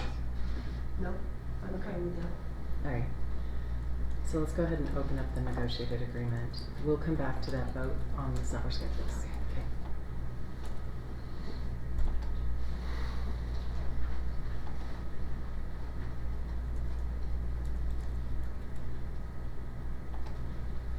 So I can say the formatting on a negotiated agreement is like really messy. I'm trying to fix the table of contents from prior year and things like that, but not knowing, you know,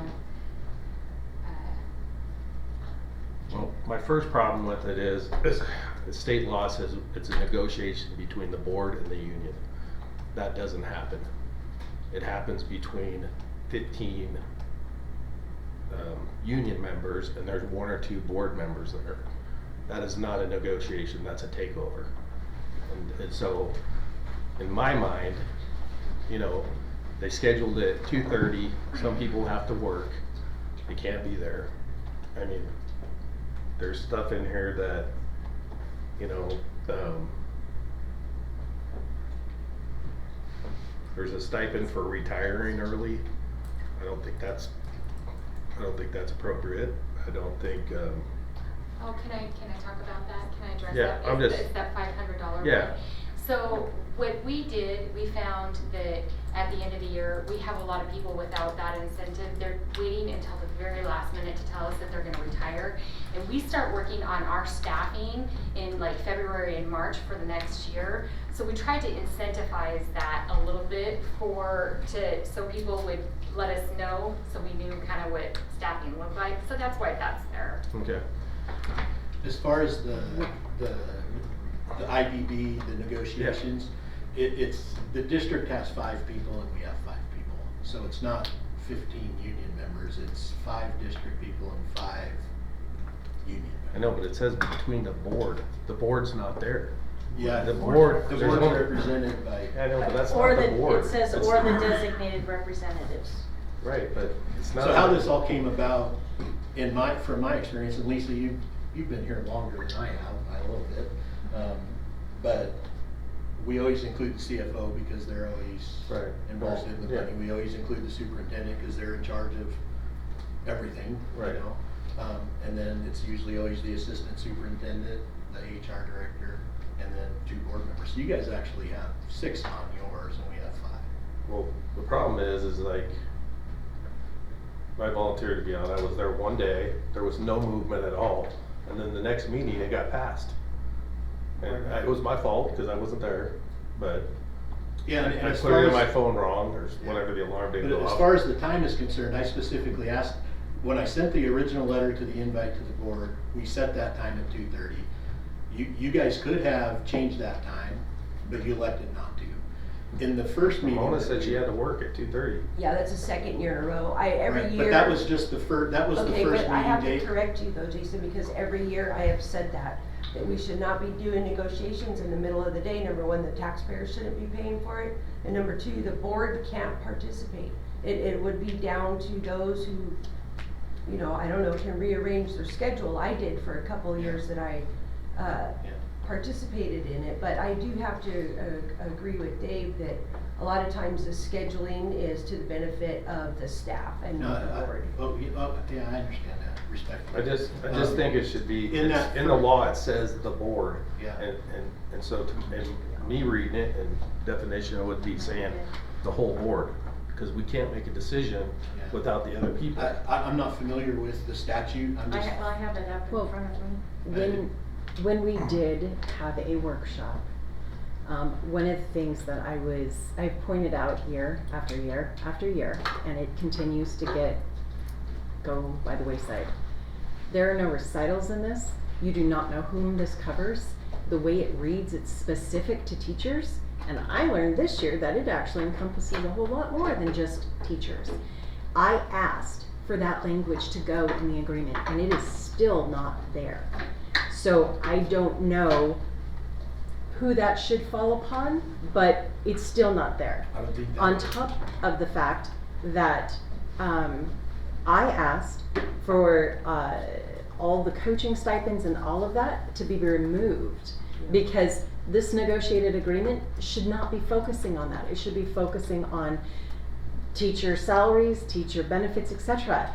And you know, when I got to see this and I did ask about it, again, it was, well, this really wasn't the year to look at it. But we keep asking, and we keep getting pushed off. So if this is actually an agreement between the board and the union, or the Education Association, because I know you're not fond of being called the union, why is it that specific directives have been given and ignored? I've never been given a specific directive from you to put that in there. I take specific directives from my people, and then I bring it to So then Lisa, negotiation. why was that not put in there? If my directives were to make sure this got accomplished, and you're sitting on there as a representative of the board, as is, I guess, Jessica and Brooke and Bob, why Dave was on for one meeting? I know he wasn't there at We the second one. specifically asked Dave but- in the first meeting if we needed to change the time to better suit, and you said no, you were fine. That I you was could have fine. that meeting. Yeah, I was fine. I specifically brought that up because I told you guys after that Okay, first but I meeting. didn't give you the directive. I said this needs to change because it's missing significant components to be considered an agreement. And was told, oh yeah, we'll put that in there. And again, it's still not there. This is the third, fourth, fifth year in a row. It's very frustrating because now what will be said to us is, well, then we'd have to go back and have it ratified again. I made the request when we did the workshop. So I don't understand what is so difficult about putting the recitals in there, about putting who this document actually governs, because, you know, it's the way everything is written is specific to teachers and it covers more than that. So, like Dave, I was not at that second meeting because I had a family obligation. And I let the team know that when we scheduled it, that I wasn't going to be there.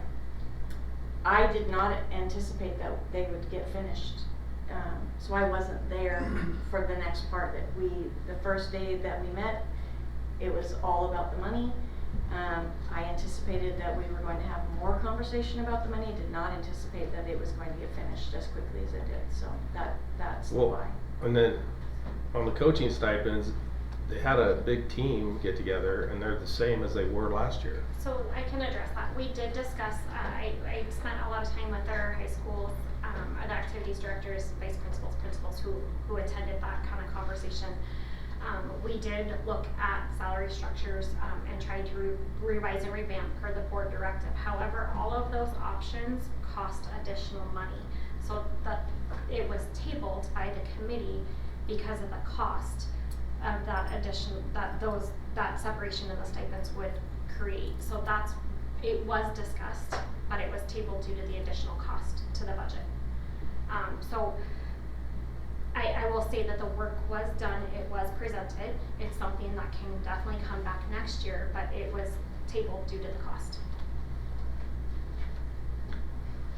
That's because you gave the 3 coaches a raise, and everybody else stayed the same. No, so there was actually quite a bit of separation. There was a raise in there, and we can definitely go back and adjust that for next year and make the cap 15.5% instead of 16.5% that we proposed this year. But I mean, based on the way that it was done, instead of based on years, everybody getting the same thing. If you're a head coach, we actually looked at the length of the season and took the number of days in the length of the season and divided it by the number of the days in the calendar year. to determine a percentage, and then use that percentage to kind of create tiers, and create that kind of separation between the length of the season and the stipend that you were receiving. There was a lot of dialogue around it, but it did end up costing us a little bit more than what we're paying currently if all existing staff come back and coach the same thing. That's what it would end up happening, so.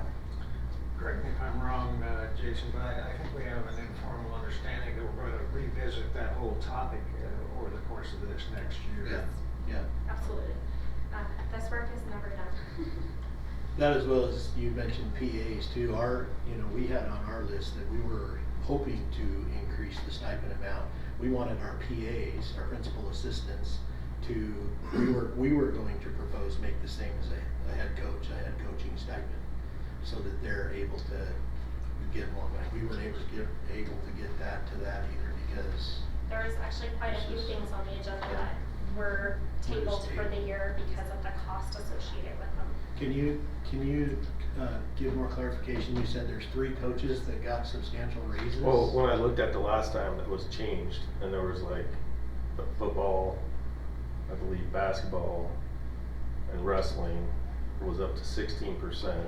Oh, on the proposed. On the Yeah, proposed. Okay, yeah. and everybody else stayed at 15%.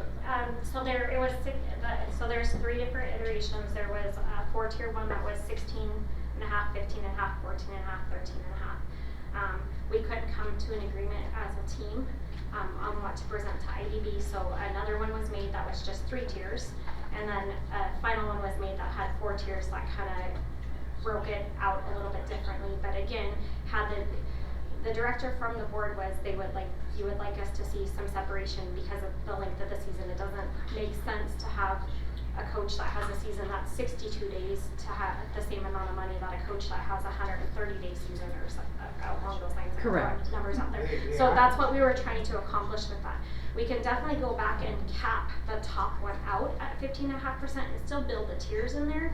It just this year, based on and to be completely honest, what we did with this is we took 6 districts throughout the state and kind of mimicked off of their tiered levels, and so that's where those percentages came from. So that's why it was at the 16.5% for those longer sports, because that closely mimicked what other areas of the state were doing. So definitely, we can make some changes for it next year and bring it back around. I just think there's a lot of dialogue around this one. And then there was district funds cannot be used for union business. So how does that work if Jason has to leave early for union business and we have to get a sub? Because that's paying for union business, because we're paying for a sub. Lisa, I thought that was addressed before. I was just trying to remember what the answer was. I do believe in statute it does allow the district to provide a guest teacher. I think we did get legal counsel on that from. Do we get reimbursed by the union? Okay. Because Yeah, that that's was against the law then. That was the, we knew need to redress it. We did address this once, and I do think that the, stickler was the money thing, and who actually did it, was paying for it. The other thing that's, well, go ahead with your list you got there, whatever else you have. Oh, that's great. So, I don't know, like Michelle said, there's other people that are represented by the union, but they're not even part of the negotiations. So it's parapros. Well, they're and not represented by the they're- union, but the they're not. agreement represents No Yeah. classified. and protects them. But I've seen different union negotiated agreements where they have parapros, they have principals on the board for the negotiations, not just union members. So I'm just looking around, because those people are represented too, but they're not getting a raise or anything. I mean, we got people that have to wipe butts and they're not getting a raise, Yeah, we don't get to negotiate for them. Yeah.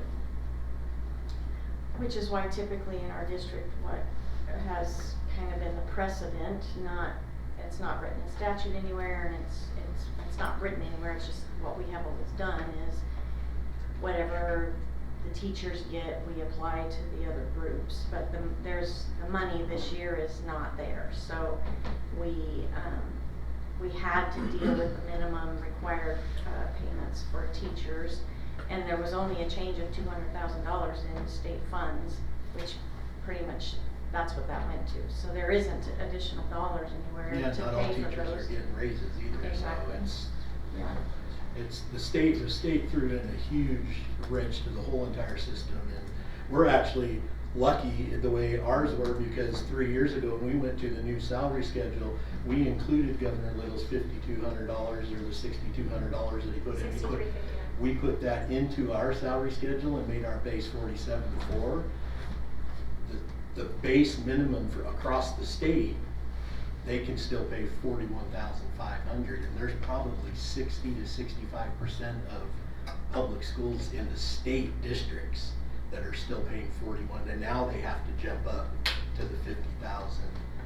You know, and so that was a good move on our part. Easier pill to swallow. Yeah, a because- lot easier, but it still threw a huge wrench in it. The toughest one for us was going from P5 to AP1, because you have people that can earn AP status in their 8th year, getting paid representing that money in their 9th year.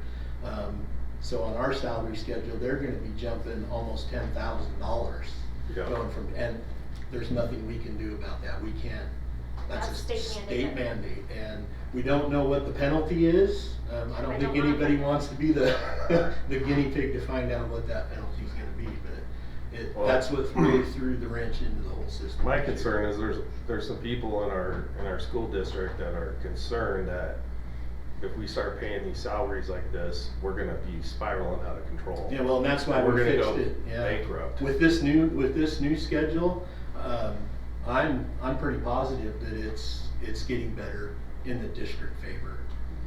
It will be more sustainable. It will take a little bit of time to get there because we have to work through it, but it will be more sustainable in the long run. Like I said before, it actually puts us in, there's so many objectives that were met with us by being able to take out the AP stipends and being able to freeze people if they weren't moving on the salary schedule. There's things in here that are to our benefit, and it allows us to more easily react to changes in staffing on the career ladder with that adjustment. So I hear what you're saying, but I do see this as fixing the problem. It will be a slow solution as people transition out, but it will fix the problem down the road.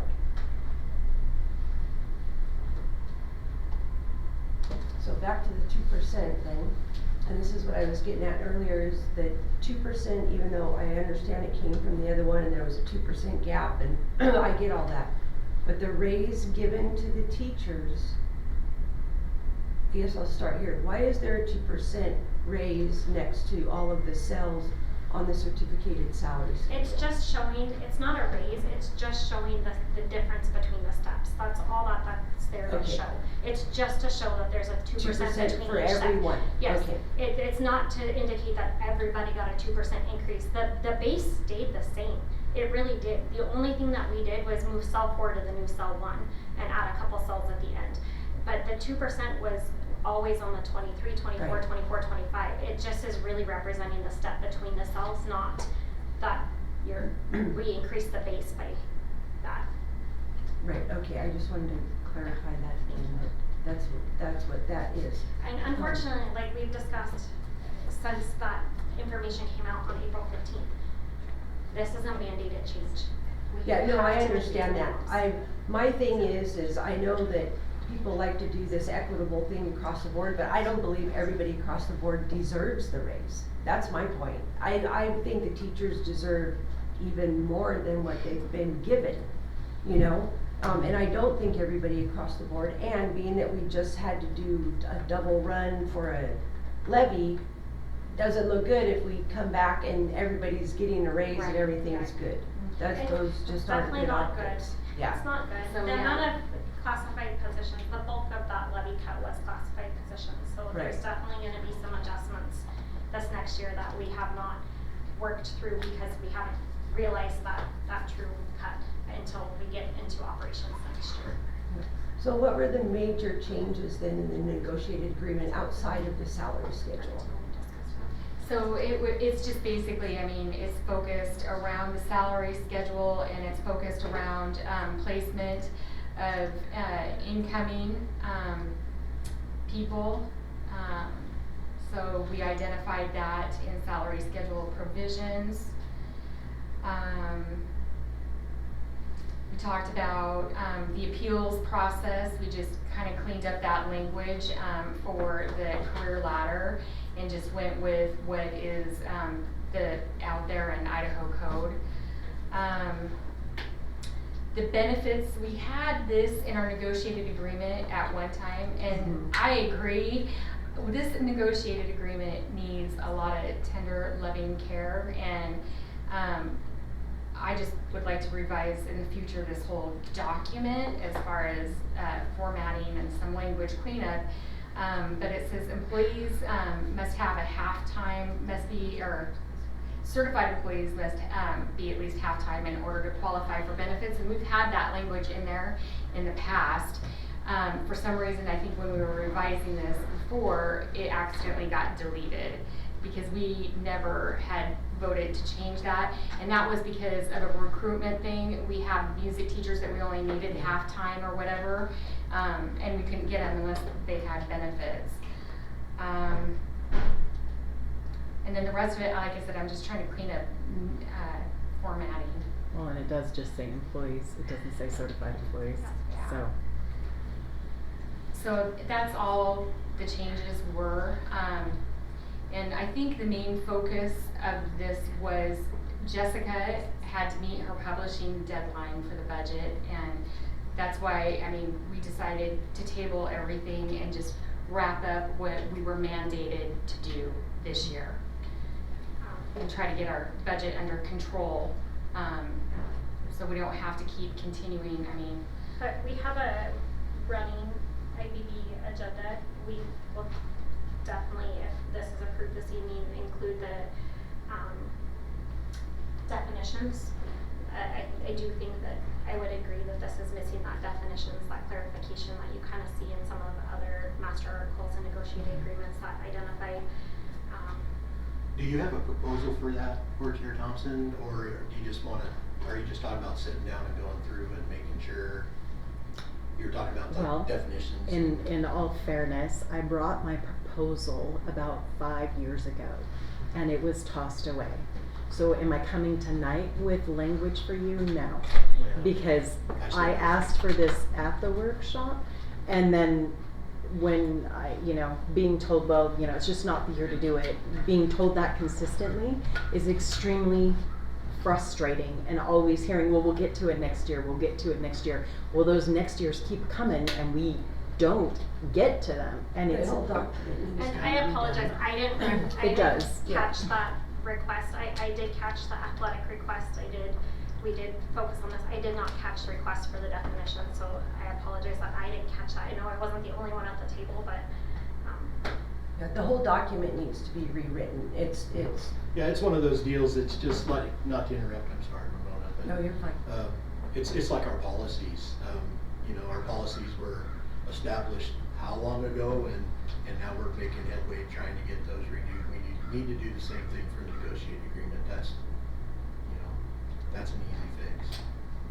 We just need to do it. We need to sit down and have the time to do it. Well, I think that we can work on cleaning up the negotiated agreement throughout the year, so that we're not scrambling because get the framework put in place throughout the year, and then at the end, those little things that maybe the true negotiation pieces can be negotiated at that time, and it's not.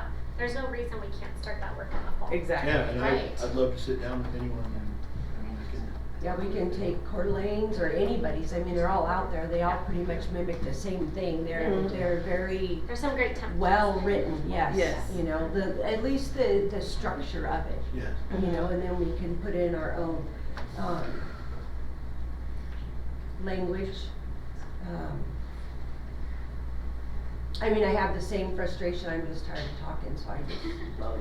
I'm like, whatever, you people just do the same thing every year, so it doesn't really matter. Pretty much. Mediocrity.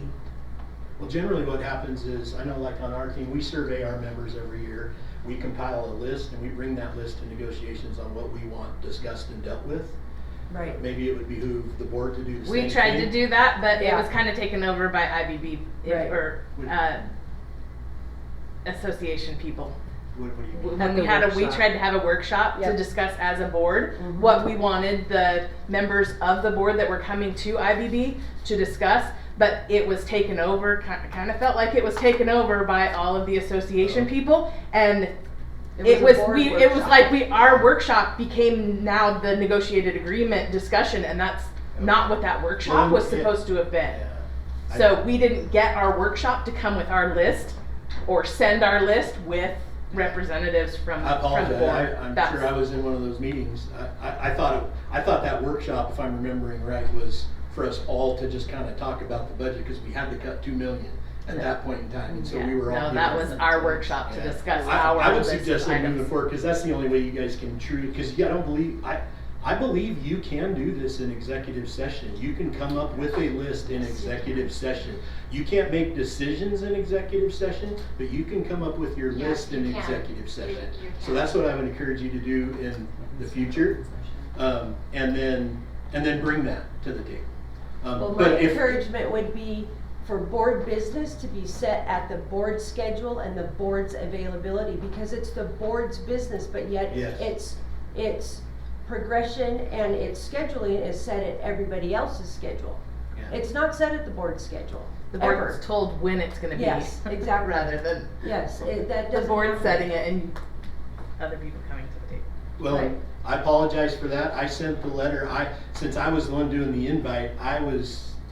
And you said, Ramona, that's gonna be the first meeting, we'll change it. And then in that meeting, I asked, Dave, if You told me reached- you were gonna change it, why'd you ask? You said you were gonna change it, why because you did didn't need to show up, ask? Dave showed up and Bob showed up, and so I said, do we need to change this time? You told me you were gonna change it, you didn't ask me, Jason. Because I thought you were said- going to be on it like you have been the last 2 Yeah, times. no, you But said you were gonna change it so I could be, you knew I couldn't be there, you were gonna change it. Sorry, I.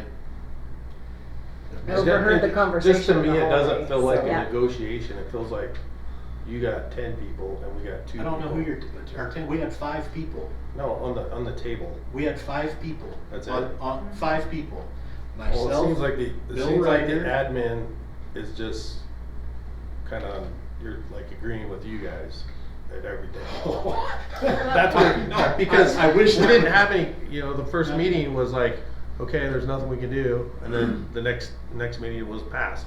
Everything was over. Yeah, And that's what- actually, we said no to their laundry list. I mean, there's a huge laundry list, and we said, we can't do this, and this stuff was tabled. And I think their understanding, knowing of where we are financially in a crisis, they just wanted to be able to kind of stay even with their salaries, and that was the end goal. Is there a way where you could have a live note-taking person there?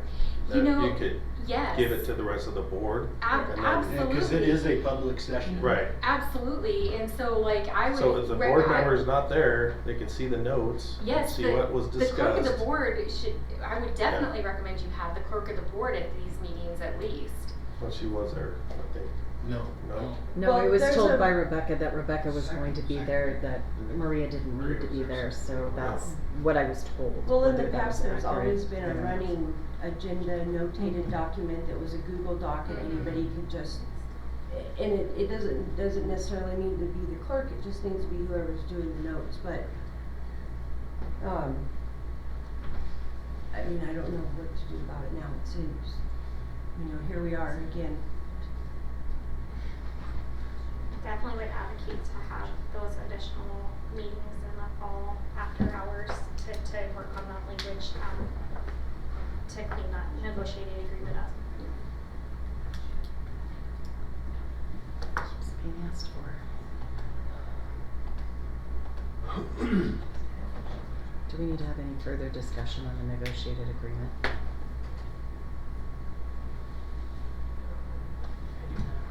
Need to? No. No.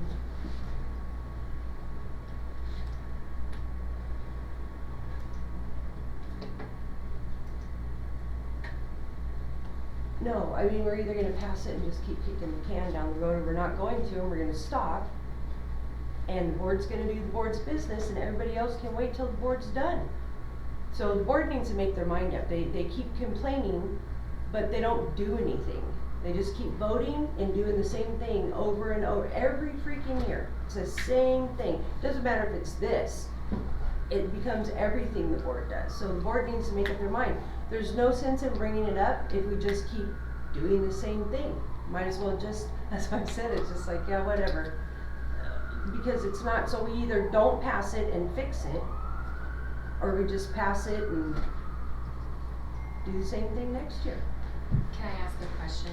Sure. So as far as the salary schedules go, I know you might have some heartburn over the negotiated agreement and some of the language in there, and I can get on board with that. But as far as the salary schedules go, I mean, do you guys have any problems with the proposed certified salary schedule that we've presented so we can get our people placed accurately according to the state mandates?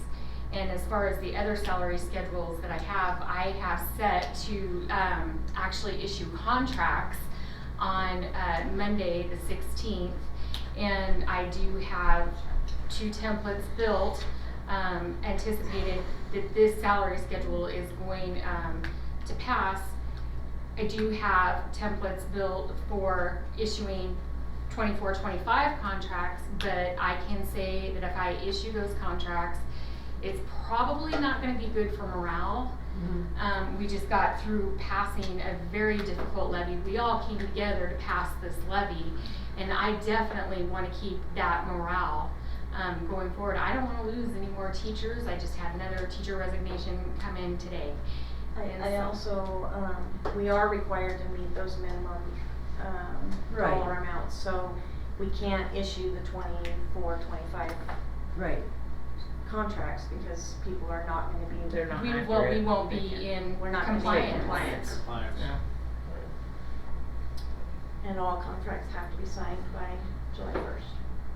Can we go back to the vote on the salary schedule? Yes, we can. Okay, so I'm gonna call for a revote because it wasn't completed. Correct. Yep. So, was, your motion was to approve. To approve them the as schedules presented. as presented. Yep. And Bob seconded. All in favor say aye. Aye. Any opposed? Hearing none, the motion carries. Thank you very much. You're welcome. Moving on to the negotiated agreement.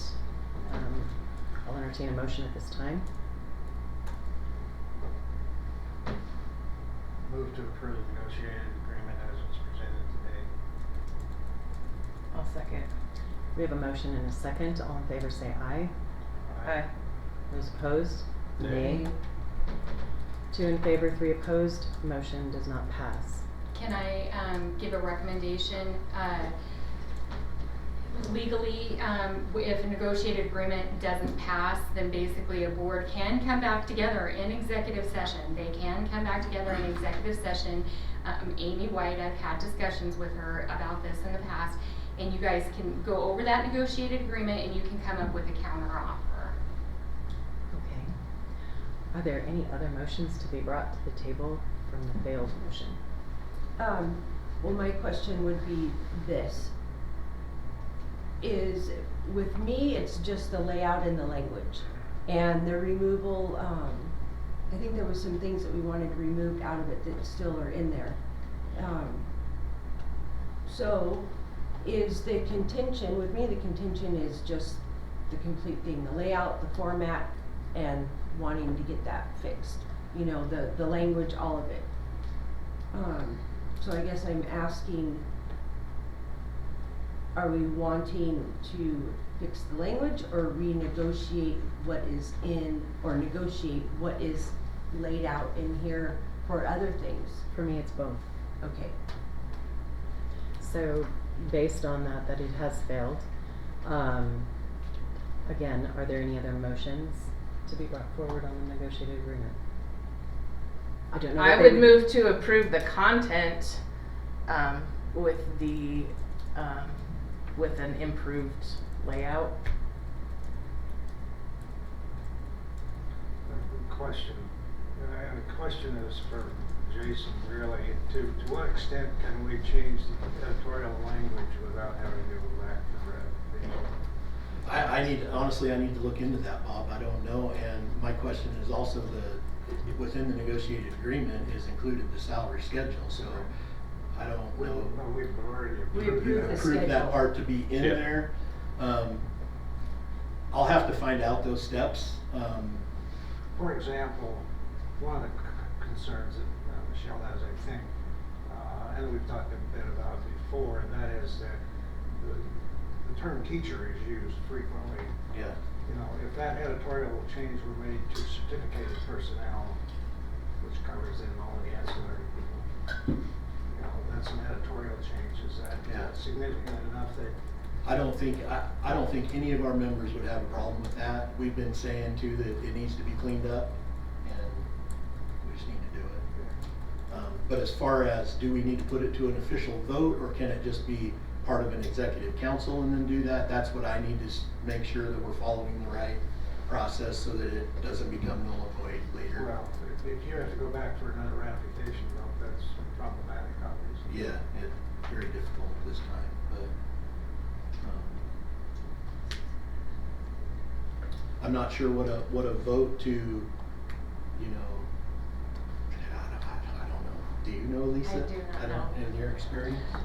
I do have one question though, because I also do have new certified staff that's coming in, and the language in there for placing them, is there a way that I could at least get you guys to approve that language for placing certified staff?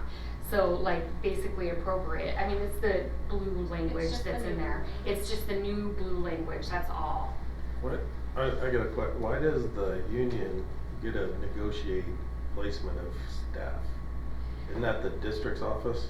And so it is, but for me, when I have somebody that comes in, I have new teachers, they try to negotiate where their placement is. Right. If it's in a negotiated agreement, they can't negotiate with me, that's where they're gonna be placed. Which is standard practice. If you look at a lot of the salary schedules for local districts, they have the placement criteria printed on that salary schedule. So, I would say that's pretty Unfortunately, the standard. salary schedule that we were presented with didn't have that language on it. So, It's not what we're in saying. my opinion, if that's the premise you want to use with all of the salary schedules, you should put on those salary schedules that we're approving how people are falling into their cells, regardless of the negotiated agreement, because then it encapsulates every employee within the district and how they can move. Does that make sense? Would you guys allow me to add that language then to this salary schedule as a standalone? I don't have a problem with that. The language for placement, I don't have a problem with it. to go ahead and just put that on there? What is that, Bob? Can Well, I we would just say- approve these salary schedule provisions, Provisions. is what Brooke is And that asking would take care of it. Brooke is asking if she can put that on the salary schedule that's been approved. I don't have a problem with that. Yeah, I don't either. Would you guys mind taking action on that? And if you do take action on that, then I can also, on the classified salary schedule, because I don't think I have on there, we give up to 7 years of experience. And so the max that they can be placed when they come in is on step 8. And so I don't think I have that language on there. The other thing is there's the,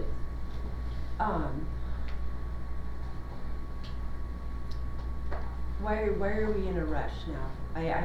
Why are we, I mean, we got the salary schedule, Yeah. right? We have other districts in the state that hire So- all the time that don't even have a negotiated agreement half the time when they hiring their. I believe Brooke's concern is the fact that she can't enter into any form of negotiation if someone wants to state I should be placed somewhere else. She doesn't have anything to support her Oh, to say, no, you Yeah. can't be Mhm. there. Oh, yeah, She okay. wants something Could I, concrete. could I make a Simplifies recommendation? her.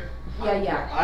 I would recommend that if you guys are okay with the content of the negotiated agreement, you know, the nuts and bolts of it, and then be diligent, and even tonight, pick a date that you want to start working on that verbiage, and then let's just hit the ground running and Well, that's get all basically that. what my motion was when I said. Right, and so then that way it's diligent, it's in the books, it doesn't get sideswiped, and then we start taking our time and With fixing the yeah. negotiated agreement. With the understanding that we would work over this. That's what I would recommend, because then you have the year to really get that nailed down how you want it.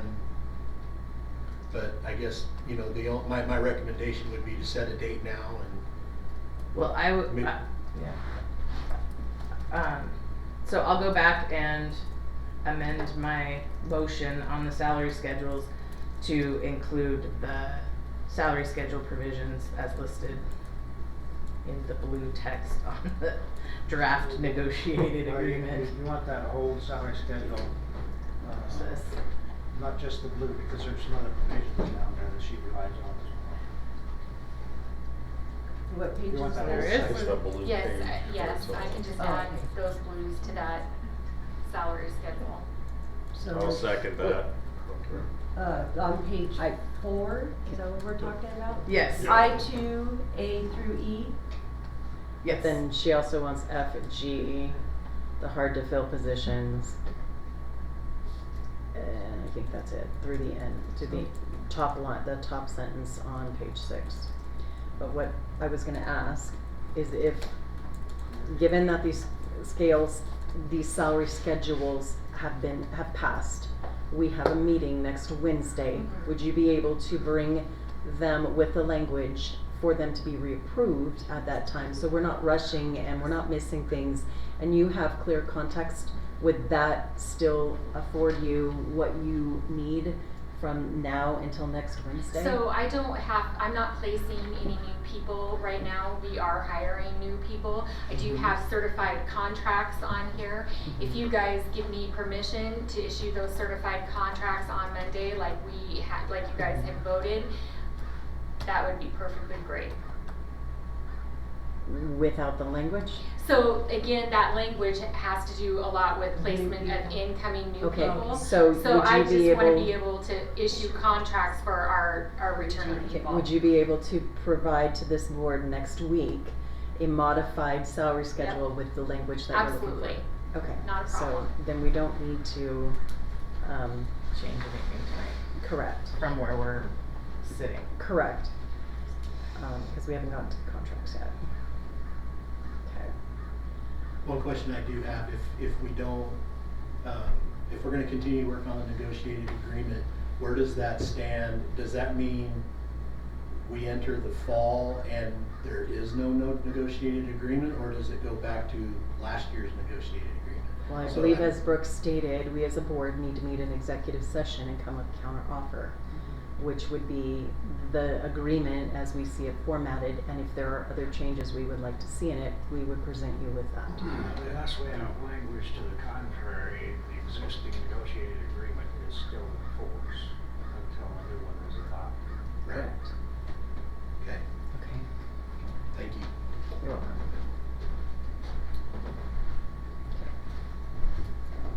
So the motion that Randy had on the table, for all intents purposes is died. Yes. Okay. So is the motion removed? The motion is removed. Yeah. We're back to the original one of just approving, Okay. we approved the salary schedules. Great. Okay. Moving to the budget.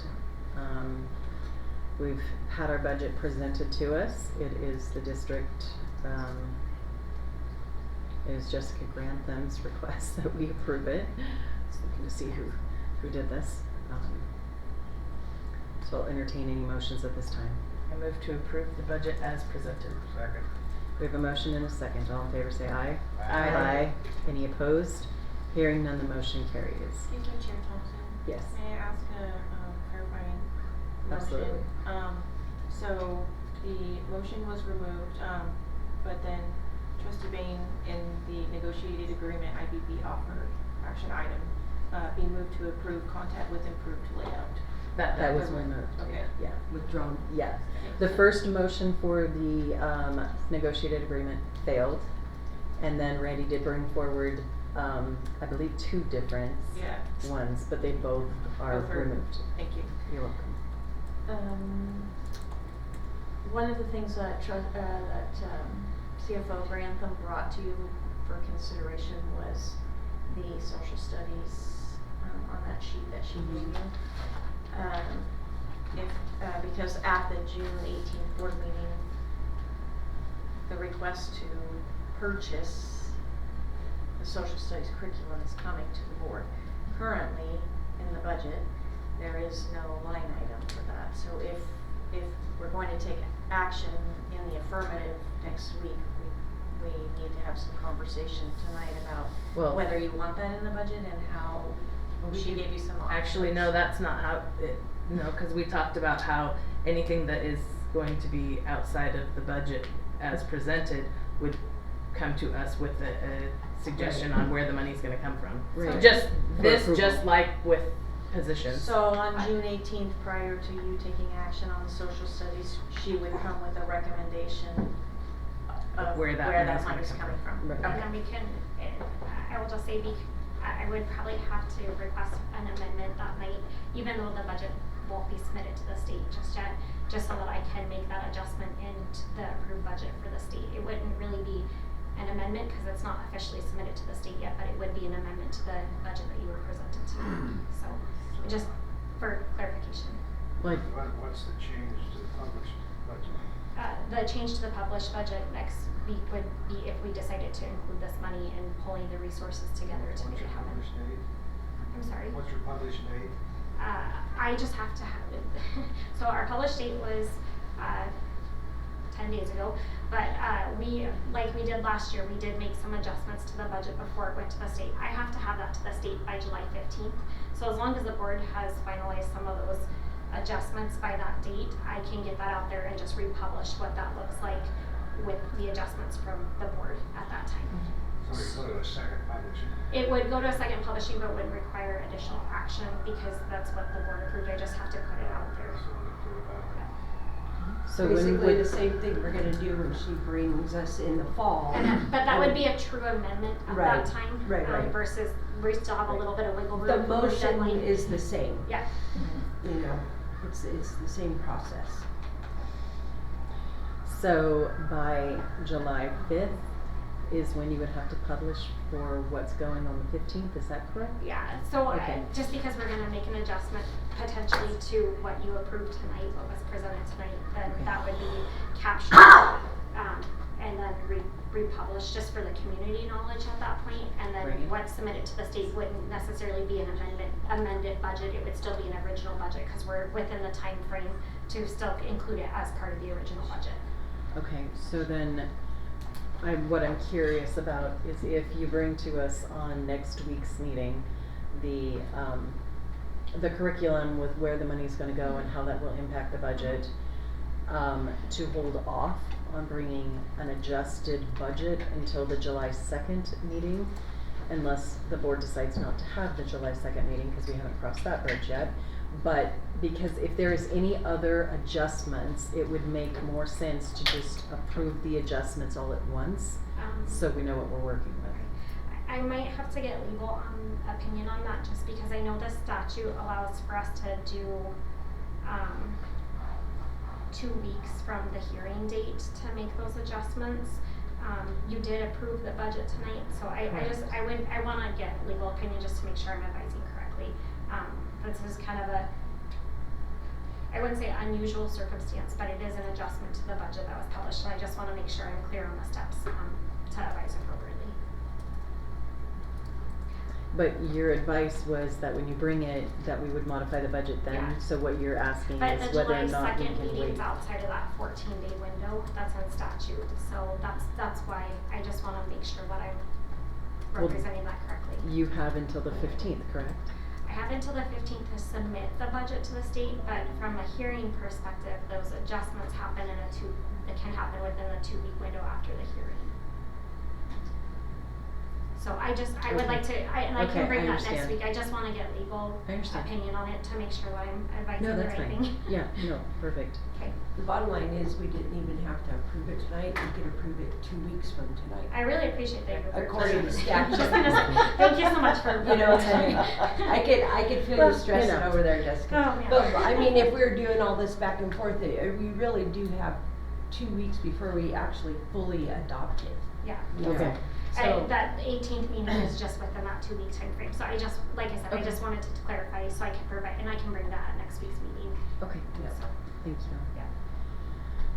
All right, so then the financial emergency declaration. Yes. I was requested to prepare the financial emergency declaration. There are very few that have ever been declared in the state. I utilize the Coeur d'Alene School District model. You have to meet 2 sections of state statute in order to declare a financial emergency. So Idaho Code 33-522, Section 2, we would qualify under Part D, which is the reduction in property tax funding, but we do not qualify under Part 2F, which it talks about the general fund unrestricted general fund balance. We would have to be below 5.5%, and we will be at 9% using the estimated amounts from the budget. So I did seek additional legal clarification on this per request, and Anderson Julian Hall did confirm that we are not eligible to declare a financial emergency. Part of that is because we did have some additional revenues coming into the general fund, but also because our unrestricted general fund balance versus our expenses that are budgeted for next year do not hit that 5.5% or below threshold. Okay. which could change at any time, because the other thing is that Coeur d'Alene School District did in essence declare a financial emergency like we had talked about, and we were told we couldn't. They Right. did do it for the exact same reason. That's how they came up with 2 budgets. That, because they had a financial emergency declared, was why they could go to the public and say what they were going to do if the levy didn't pass. Which is what I had tried to say in the very beginning. That's how they could go and say, we're gonna close this school, we're gonna get rid of this, because they did do that. So it was a possibility to do that. You know, the levy passed, so Right. we're not there, as long as the fund balance doesn't change. But I mean, that can happen at any time, Right. you know. Okay. But yeah, I did go back and look at their stuff too, and I was like, well, they did do exactly what we were told we couldn't do. That's Okay. exactly what they did. Okay. So no But action. We're beyond all that now, so. All right, no action needs to be taken on H4. We have the returning certified contracts. Bless you. Bless you.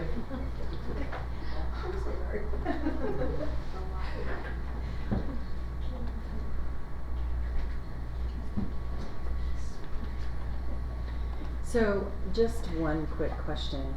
If people are in cell 4, is cell 4 actually cell 1 because of the changes that have been made? Or no?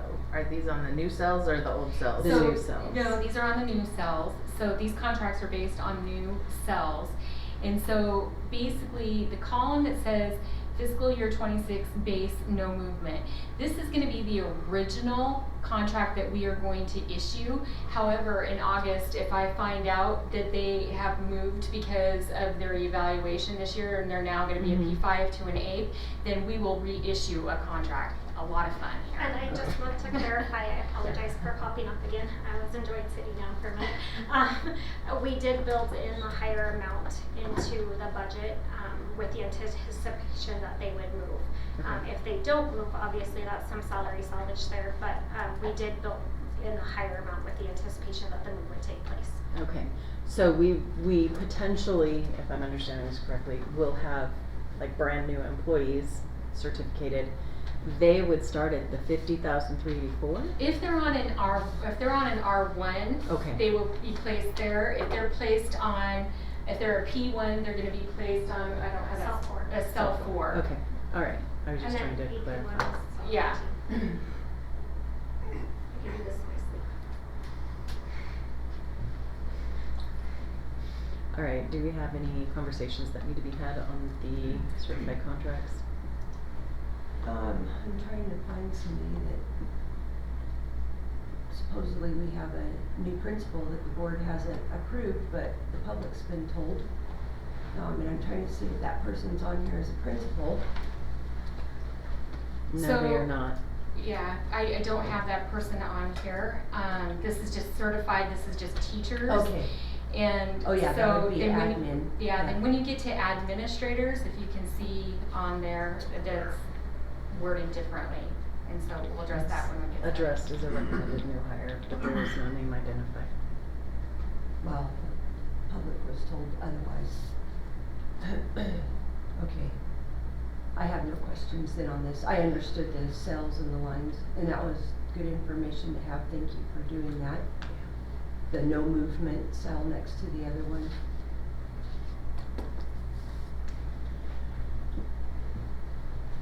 So if there's no further conversation on the returning certified staff contracts, I'll entertain a motion. Move to approve as presented. Second. We have a motion and a second. All in favor say aye. Aye. Any opposed? None. I'm abstaining, so 4 in favor. Motion passes. Go for it, Brooke. Okay, then you have your administrator contracts. These are 2-year contracts, per the superintendent's recommendation. We do typically only offer a 1-year contract on first-year principals, just to see how things go. So that's why you'll see that there. And on our first-year principals, we also allow them 5 extra days to get their feet on the ground and running.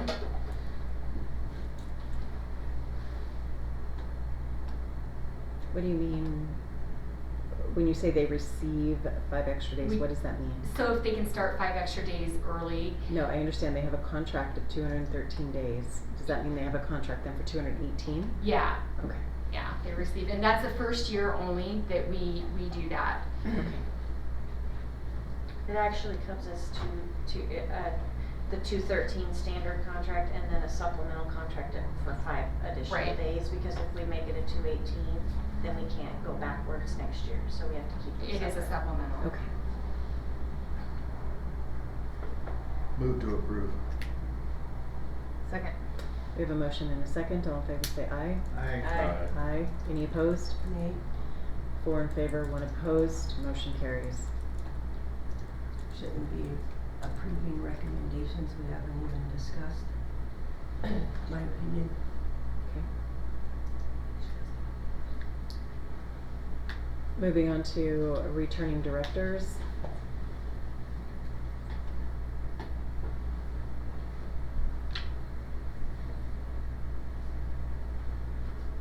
And again, these are no salary increases, we're frozen in our steps of what we currently are in this year. Move to approve. Second. We have a motion and a second. All in favor say aye. Aye. Any opposed? Hearing none, the motion carries.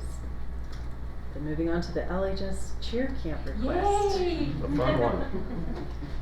Alright, so because this is gonna be overnight, they need approval.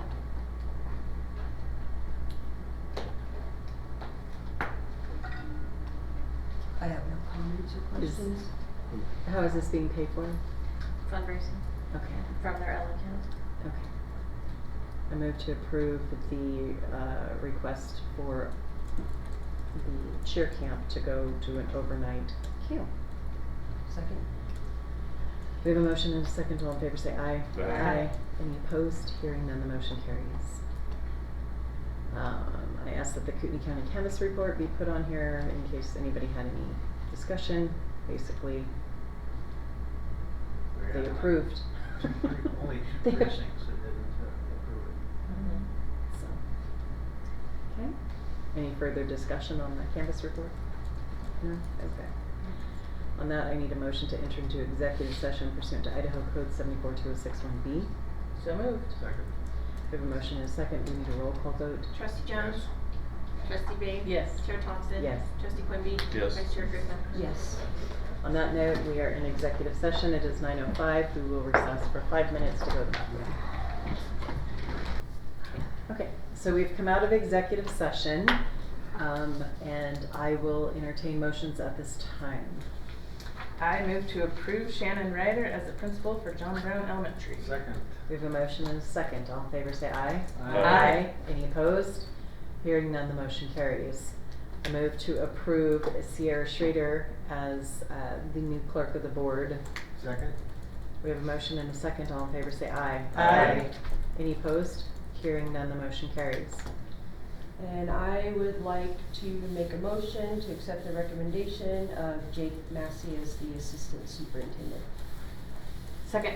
We have a motion and a second. All in favor say aye. Aye. Any opposed? Hearing none, the motion carries. On that note, I do need to pop back up, sorta, I guess, to discussion with respect to the fact that we have discovered that for the June 18th board meeting, 3 of the trustees will not be present. So we will no longer be holding the June 18th meeting. That will need to be canceled. And we will hold the meeting on June 25th. And on that note, I believe we will not be holding the July 2nd board meeting due to the staggering of the meetings, and it's the 4th of July holiday. That being said, on Excuse that, me, oh, can I seek clarification Yes. on that meeting as well? Can you verify that I am inviting candidates in for you to speak with? I'd like to clarify that HR Director Brooke Cunningham is with us.